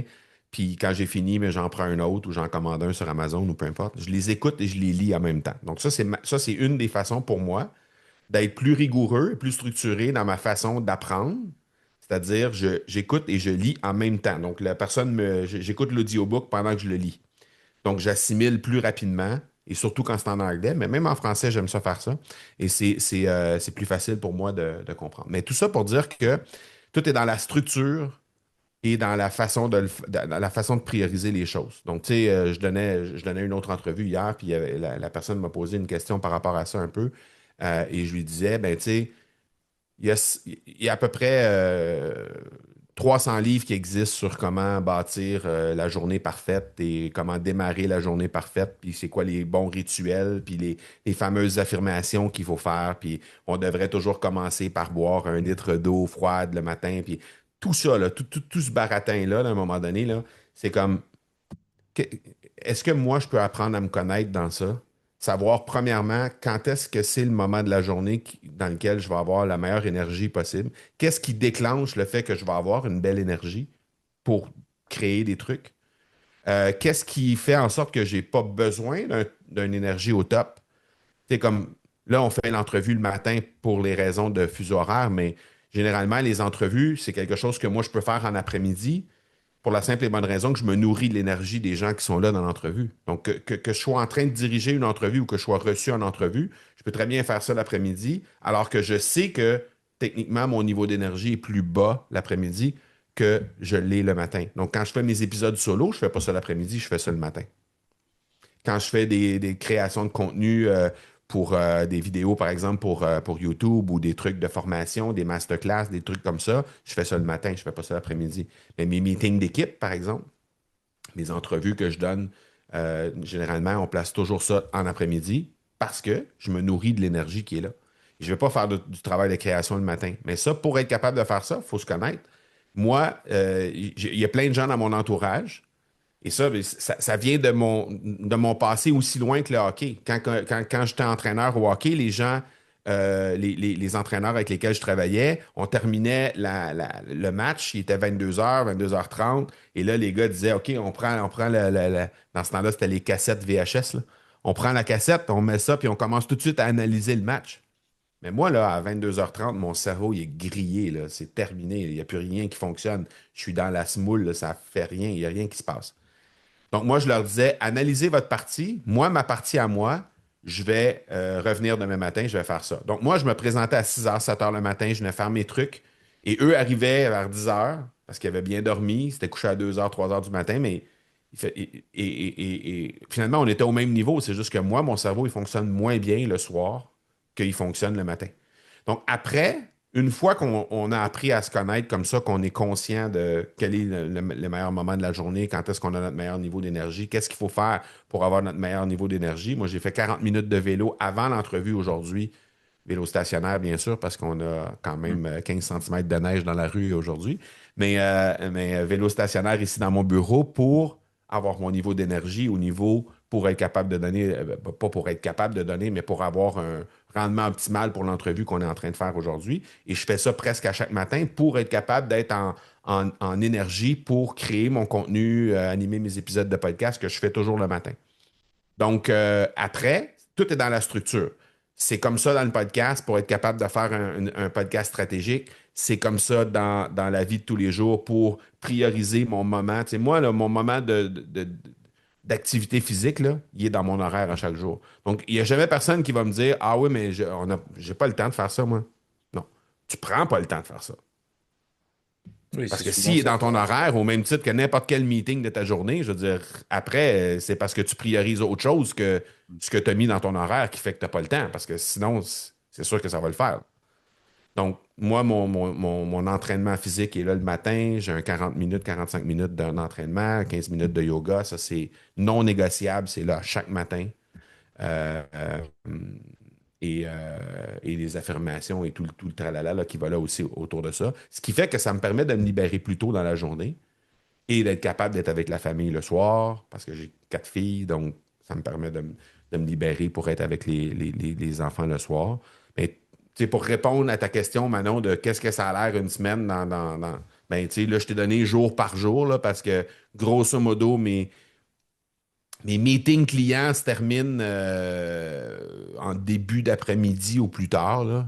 Tu sais, comme quand on a des meetings clients avec l'académie, le plus tardif va se terminer à 14h30, donc 20h30 à votre heure à vous, là. Ça, c'est le plus tard que ça va se terminer. Plus souvent qu'autrement, c'est un petit peu avant ça.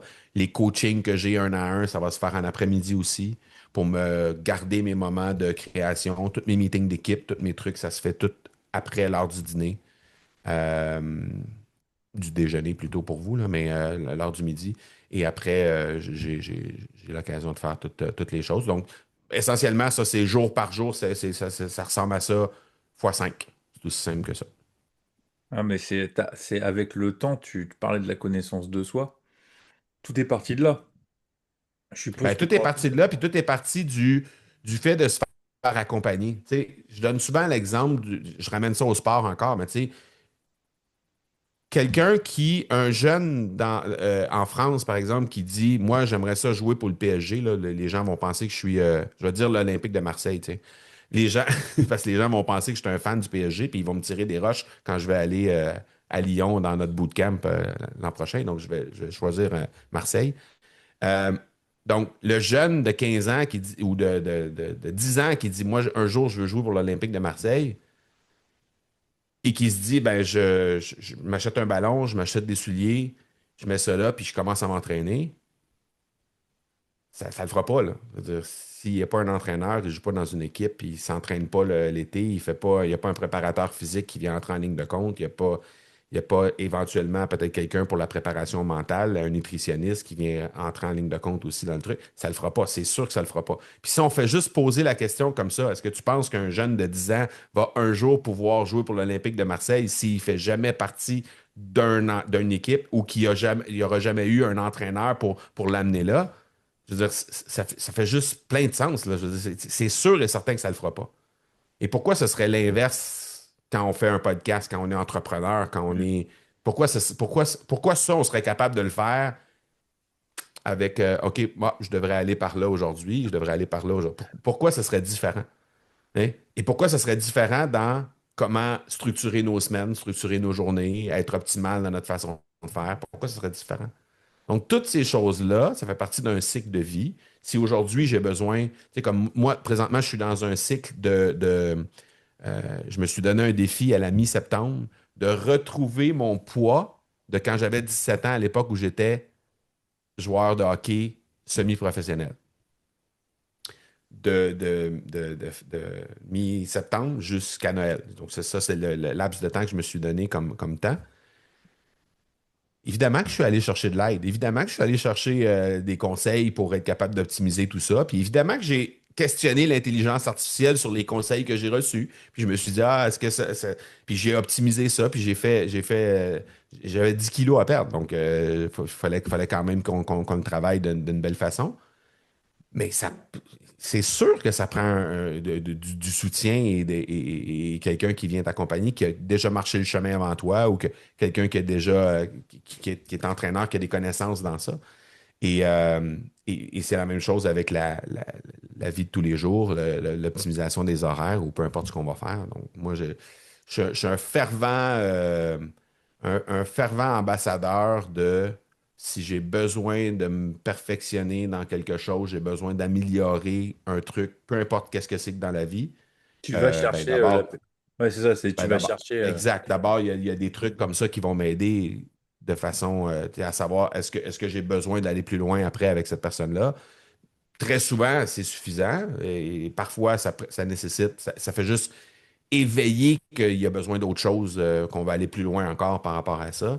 Mais, et c'est des cycles. Donc, présentement, je suis dans un cycle personnel de remise en forme, perte de poids, etc. Donc, je me suis renseigné sur ça, je suis allé chercher de l'aide là-dessus. Sur Après, le plan c'est professionnel, j'en ai ambitieux, ailleurs. juste avant les fêtes. Les fêtes, c'est Oui, mais souvent le justement, moment où on se il relâche faut le un peu, faire quoi. avant les fêtes.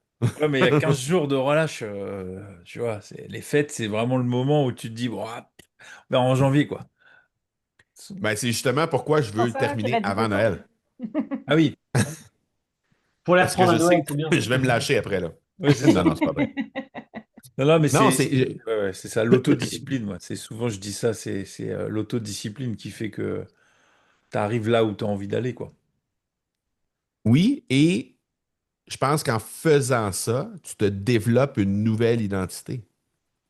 Tu sais, quand tu te fais accompagner pour faire un podcast, tu te développes une nouvelle identité de communicateur. Soudainement, tu communiques des choses, tu verbalises ton message d'une façon que tu n'avais jamais pensé avant. Quand tu te fais accompagner pour reprendre en main ta forme physique, tu te surprends à dire My God, je me sens bien, j'ai de l'énergie. Avant, normalement, à partir de 13h, 14h, j'avais une énergie qui commençait à descendre. Là, il est 16h, 17h, j'ai encore l'énergie dans le tapis, je suis encore en forme pour faire plein de trucs. Juste parce que je bouge plus, je fais attention à ce que je mange. Donc, tous ces trucs-là, ça favorise, ça contribue à tout ça. Et là, ben, soudainement, tu sais, je blaguais tantôt en disant, là, je vais me lâcher pendant le temps des fêtes. Évidemment que je vais me lâcher des trucs sucrés. Moi, je suis une bébête à sucre, là. C'est comme ça qu'on dit ça ici au Québec, là. J'adore le sucre, là. Mais là, ça fait un bail que, tu sais, j'ai mangé quelques petits desserts ici et là parce que, notamment, je suis allé passer 2 semaines en République dominicaine avec des clients puis avec des amis. Donc, dans des resorts tout inclus où il y a, je veux dire, Les buffets. alcool et Les buffets. bouffe à Hmm. volonté. Hmm. Et c'est pas toujours la meilleure bouffe, là, on va se le dire. Je parle pour la santé, c'est très bon dans la bouche, mais c'est pas très bon au niveau de la santé. Euh, Même chose après, je suis allé passer 5 jours chez mon père en Floride. Mon père, c'est toujours la bouffe la plus où il y a le plus de beurre, il y a le plus de gras, où il y a le plus de donc le plus de féculents possible dans les assiettes. Donc tout ça et le plus de bière aussi sur la table pour aller avec. Donc bref, tout ça pour dire que je le sens que cette identité-là, que ce soit une identité personnelle, identité professionnelle, est en train de remonter. J'ai pas envie de retourner où j'étais au mois de septembre. J'apprécie ce que je suis présentement. Autant quand on se développe personnellement, puis on arrive à créer des choses ou à provoquer des choses qu'on se disait jamais j'aurais pensé être capable de faire ça il y a 2 mois. Puis là, parce qu'on a trouvé un accompagnateur pour nous amener là, on découvre des nouveaux horizons. On ne veut plus retourner en arrière après, là. Donc, cette identité-là, on l'incarne, puis on veut vraiment être là, toujours en se disant, tu sais, il faut quand même continuer de vivre, là. C'est pas, tu sais, j'adore une bonne bouteille de vin. Ça fait très longtemps. Mon cellier n'a pas bougé. L'inventaire de mon cellier n'a pas bougé depuis le mois de septembre. Donc, j'ai pas touché, j'ai pas ouvert une bouteille encore depuis le mois de septembre. Je l'ai fait, j'ai bu quelques coupes de vin ici et là, en Floride et en République dominicaine, mais chez nous, j'ai pas pris une goutte. Même chose pour la bière. Donc, ça fait partie de la nouvelle identité que j'incarne et j'ai envie de poursuivre ça. J'ai envie de rester cohérent avec ça, disons. Ça marche, Marco. On arrive à la fin de l'épisode là. Euh, les partages, tu vois, je pense qu'on pourrait parler enfin, ça pourrait durer 3, 4, enfin, je sais pas le temps en vrai. On pourrait parler encore hyper. 4,22, 4,23. Ouais, franchement, Exact. c'est. Je pense on pourrait parler encore sur plein de sujets, Ouais. sur plein de sujets différents. Du coup, alors, on a nous une tradition là, nous dans les épisodes, c'est on conclut toujours par nos coups de cœur respectifs. Du coup, je vous laisse la parole à tous les trois. Moi, je conclurai avec le mien et puis je conclurai l'épisode. Donc après, bah, je vous laisse vous passer le bâton de parole, quoi. Honneur à l'invité, Marco. Parle-nous de ton coup de cœur. Ben, moi, mon coup de cœur en 2025, c'est un coup de cœur qui est directement relié avec le modèle d'affaires et l'orientation qu'on a décidé de prendre avec l'Académie du podcast, c'est-à-dire qu'on a la chance d'avoir, tu sais, puis j'en ai fait mention un petit peu pendant l'entrevue, mais on a la chance d'avoir servi plus de 3000 francophones à travers 27 pays de la francophonie. Donc, cette chance-là qu'on a de pouvoir avoir des gens qui font partie d'une communauté et qui sont tous alignés avec une même mission de faire rayonner, de faire jaillir ou rejaillir un message qu'ils croient être important dans leur propre thématique. Puis là, on a des gens là, de tout azimut là, dans notre écosystème. C'est tellement grisant, tellement intéressant. Tu sais, quand je dis un coup de cœur, c'est que de voir évoluer ces gens-là au travers de leurs projets, de voir les projets. On dit souvent qu'on fait juste leur souffler sous les ailes, puis on les voit prendre leur envol ensuite avec leur message. Mais nous, on est juste comme le petit souffle initial qui permet de déployer les ailes ensuite. Euh, c'est absolument exceptionnel. Puis j'ai envie d'offrir à vos auditeurs et aux gens qui regardent aussi sur YouTube la possibilité de venir rejoindre ces gens-là. Et peut-être, si vous avez un message, peut-être que vous êtes un coach, un thérapeute ou un entrepreneur qui a un message puis qui pense qu'il peut vraiment aider les gens à travers un message, un peu comme vous le faites avec votre podcast et avec vos podcasts personnels à chacun, mais aussi comme vous pourriez le faire avec votre propre message. Ben, j'ai envie de vous offrir la possibilité à tous ces gens-là de venir rejoindre dans notre campus de l'Académie du podcast gratuitement pour les 30 premiers jours. Donc, les gens vont arriver chez nous.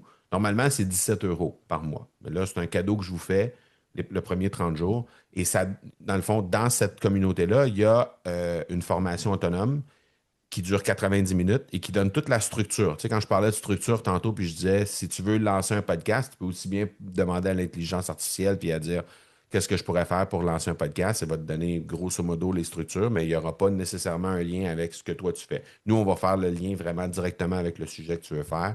Donc, tu peux à ce moment-là y avoir accès gratuitement, cette formation autonome-là. Tu vas pouvoir avoir toutes les bases pour ton podcast. Puis ensuite, tu décideras si tu restes et si tu juges que les plusieurs centaines de personnes qui sont là dans cette communauté-là peuvent aussi t'aider à te motiver parce que juste de les voir aller, de voir leurs projets se déployer, de voir à quel point ils ont du succès, etc., parce qu'ils partagent plein de trucs là-dedans. Puis évidemment, on continue de les accompagner aussi. Là, on leur donne plein de ressources au fur et à mesure. À chaque semaine, il y a des nouvelles ressources qui voient le jour, puis ils ont la possibilité de nous poser des questions aussi. Donc, bref, ça fait partie de cette communauté-là qui est là. Alors, j'ai envie de vous offrir la possibilité de venir nous rejoindre pour que je puisse avoir encore plus de coups de cœur qui va se présenter devant mes yeux parce que des gens vont vouloir prendre, bon, faire comme toi, Julien, comme Manon, comme Sébastien, pour prendre leur message puis le mettre de l'avant puis essayer d'inspirer un maximum de personnes possible. Donc, voilà. Top, Je vais vous donner ça pour mettre en lien dans les notes d'épisode. ça marche. Ça sera en description sur les plateformes d'écoute ou sur YouTube, on mettra ça en description Mhm. pour y aller. Voilà. Donc il y a 30 jours de test en gros. Qui est Et offert, ouais, après, exact. c'est vous restez ou pas dans la communauté, quoi. C'est ça. Il n'y a pas Et d'obligation. c'est ça, ben, c'est top. Ben, merci pour le cadeau, Marco. Mm. Plaisir. Ouais. Ouais, toi, Alors, moi, on va continuer. Alors, je vais parler anglais, moi, aujourd'hui. Parce que, bon, Marco, tu sais peut-être, il y a beaucoup de Français et moi compris, on n'est pas forcément très, très doué en anglais et on n'ose pas forcément apprendre, enfin, à oser parler anglais devant les personnes et surtout les anglophones parce que bah, on se dit est-ce qu'ils vont bien comprendre et tout. Et en ce moment, donc, j'ai découvert sur Instagram et elle est aussi sur YouTube une coach d'anglais native. Elle s'appelle Gia. Et son compte Instagram, et YouTube aussi d'ailleurs, hein, on la retrouve au même nom, c'est English, bien entendu. Et ce que j'aime beaucoup, Ah bah décidément, On ne saura pas ce qu'elle aime beaucoup. Mais non, non. c'est ça. Elle nous a mis du suspense. Euh, Elle Elle a le nous a mis sens du du punch, cette suspense. Manon. Ouais, elle a le sens du teaser, c'est ça. Le English, bien entendu. Et en fait, c'est ils sont pas dans leur environnement, ils sont pas Ah, dans leur environnement de d'habitude. Donc, il y a peut-être un lien sur le fait que tu nous as fait un teaser, ça a frisé, puis du coup, hop, c'est à nouveau avec nous. c'est revenu on là? est revenu? Bien sûr. Oui, mais en fait, ce que Oui. tu disais, c'est ce que j'aime beaucoup. Et là, ça a coupé. Et là, nous, on a commencé à discuter parce qu'on s'est dit, Et là, ah, je il y a fais un waouh, teaser là. English, C'était fait bien entendu. exprès. Et du coup, Non, waouh. effectivement, on est exceptionnellement pas dans notre environnement parce qu'on est chez les grands-parents de Sébastien qu'on a allé visiter. Donc, on est à Vaison-la-Romaine en France, si tu veux regarder, Marco, où on est. Ouais. Et sinon, Uh-huh. d'habitude, on n'est pas du tout là, on est plutôt dans le Loiret, pas très loin d'Orléans. Donc voilà, OK. c'est pour ça, c'est installation sommaire, plutôt efficace quand même, je trouve, même si on a eu des petites coupures. Et donc, ce que j'aime beaucoup avec Gia, c'est qu'elle fait des vidéos où elle analyse l'anglais de personnes françaises qui parlent bien anglais. Et donc, elle va aller vérifier et nous dire, bah, par exemple, pour des acteurs. Donc, je sais qu'elle a fait une vidéo, c'est sur Omar Sy. Il y en a une autre, c'est Camille Cotin. Il y a le basketteur aussi, Victor. Wembanyama? Ouais, voilà. Et après, donc, du coup, elle va montrer très spécifiquement, bah, là, dans la manière où il a prononcé, c'est là où on entend qu'il est français. Et ça va dans le détail. Et elle fait la vidéo en anglais mais avec une prononciation qui est très claire, très fluide, et qui fait que même si nous, bon, on n'est pas forcément bilingue au sens français, parce qu'elle expliquait aussi qu'en anglais, bilingue, si tu parles bien anglais, tu peux dire que tu es bilingue. Nous, en Ouais. français, un bilingue, c'est quelqu'un qui vraiment parle aussi bien français que anglais, quoi, de notre point de vue. Ouais.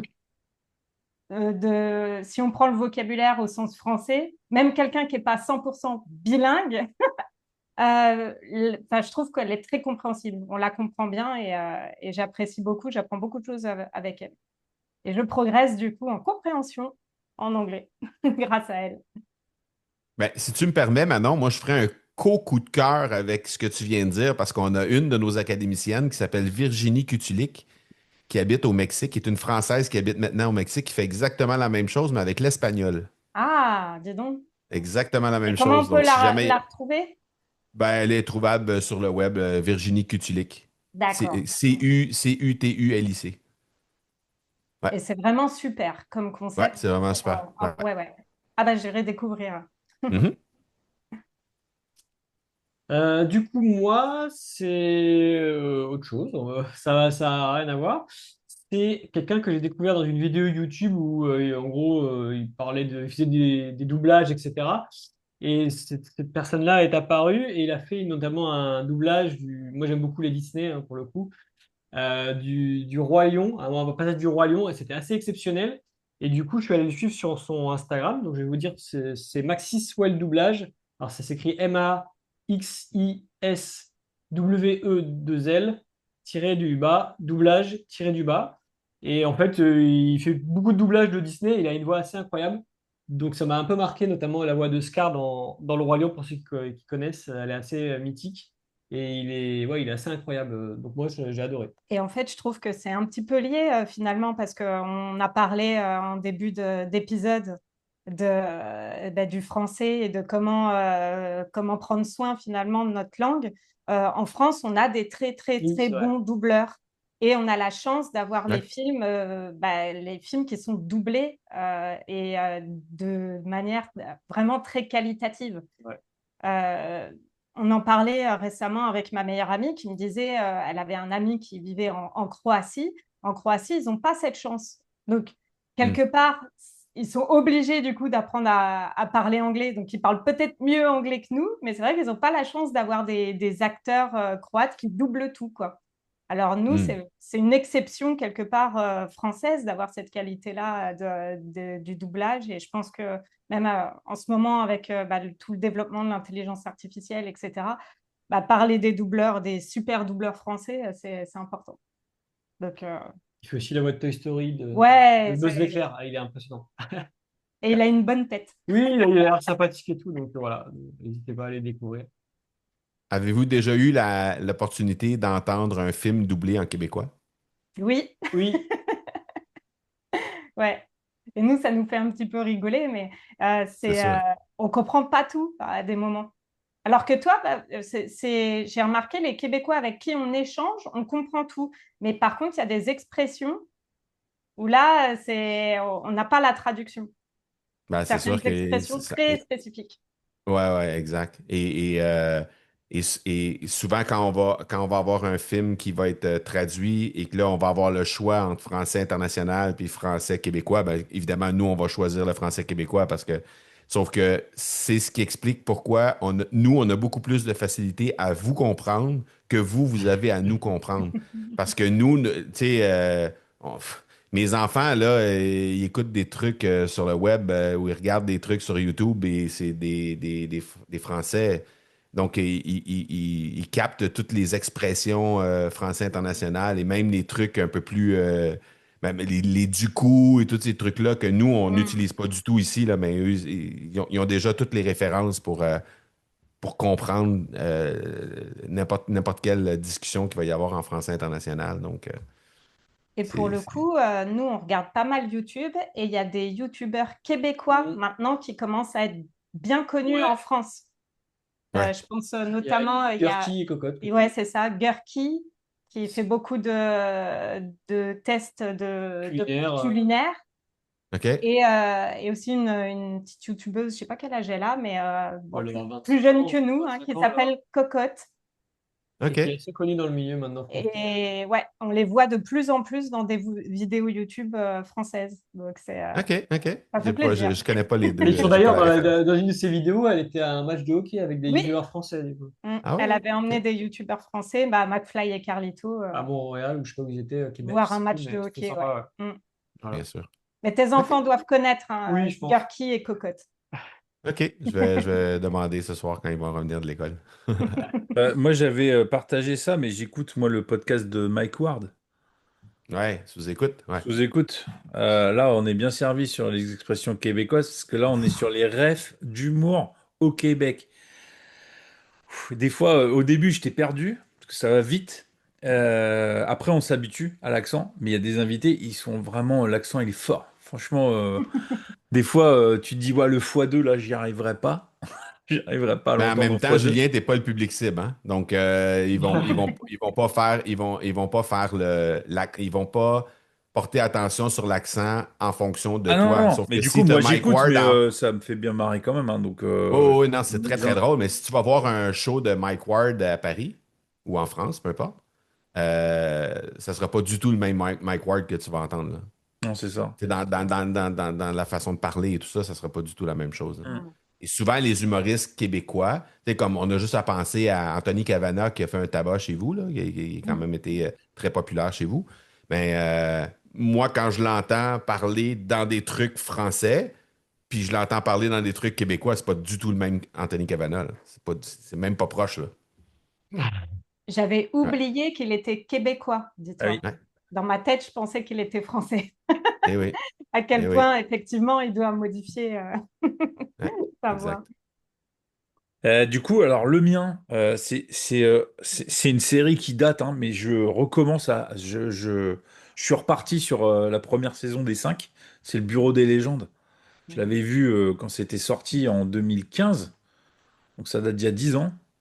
Je me suis dit, allez, on y retourne là. Bah, ça n'a pas bougé, hein, c'est vraiment sur les services secrets français et c'est très réaliste. C'est vraiment, enfin, c'est super bien fait, c'est hyper bien renseigné en tout cas. Bien documenté. Ça a été validé par les services secrets français. Enfin, il y a eu un vrai travail et 5 saisons. Donc, et il y a eu un remake là, il y a pas longtemps, un remake là, qui est sorti, The Insider, je crois. Et c'est le remake de Bureau des légendes, justement. Et donc, voilà. Là, c'est dispo sur Canal+ en France, mais le Bureau des légendes, enfin, franchement, tout est bien dedans. Le scénar, le jeu, tout. Et c'est hyper crédible, en fait. C'est pas. On se dit pas, non, c'est impossible. Non, non, c'est vraiment, on est dans un truc proche du réel. Donc voilà. Donc là, je suis reparti. Je suis presque à la fin de la première saison. Et voilà, je me rappelais pas de tout, mais je savais pourquoi j'avais aimé il y a 10 ans. Et voilà, j'ai dit, j'en parlerai dans le prochain podcast parce que c'est vraiment. Bah, on a envie de voir l'épisode d'après, et voir comment ça évolue et c'est quoi la suite. Et voilà, ça devient addictif. Donc c'est. Pour une fois que c'est une série française qui est bien construite et bien écrite et voilà, non, qui a une super réputation internationale en plus. Donc voilà mon coup de cœur. On peut capter ça sur, de l'autre côté de l'étang, non? Hum, hum. Bah après, Netflix Avec un VPN. ou. ouais, c'est ce que j'allais Ah, dire parce que VPN, ouais. là, moi enfin c'est sur Canal+. Euh, Après, il y a eu des coffrets de ça, donc je pense que c'est dispo. Si on cherche un peu, OK. on le trouve. OK. OK. Voilà. Après, Oui. je serais curieux de voir le Bureau des légendes doublé en québécois. Ça m'étonnerait parce que c'est français, donc ça va. Mais ce serait marrant quand Ouais. même. Ce serait- Des agents secrets québécois? Bon, après, c'est possible, hein. Mais du coup, il y a Ouf. un petit décalage, je trouve. Ouais. Non, on n'a pas ça ici au Québec. Non. Bon, bah ça marche. Marco, merci beaucoup pour, Merci à euh, vous. pour ton temps. Vraiment, bah, c'était top, quoi. Les partages et tout ça, enfin, c'était super de t'avoir. Vraiment. Ben, merci à vous. C'est un beau moment. Ça m'a fait plaisir de vous rencontrer. J'ai eu la chance de découvrir votre podcast en préparation pour l'entrevue, mais c'est très bien, très bon ce que vous faites. Bah, merci. Waouh, on prend. Merci beaucoup pour ton retour et On puis ouais, prend. d'avoir passé ce temps qui est précieux quoi, avec nous. Un plaisir partagé. Eh ben, les amis, on se dit à bientôt pour un nouvel épisode du podcast. À bientôt.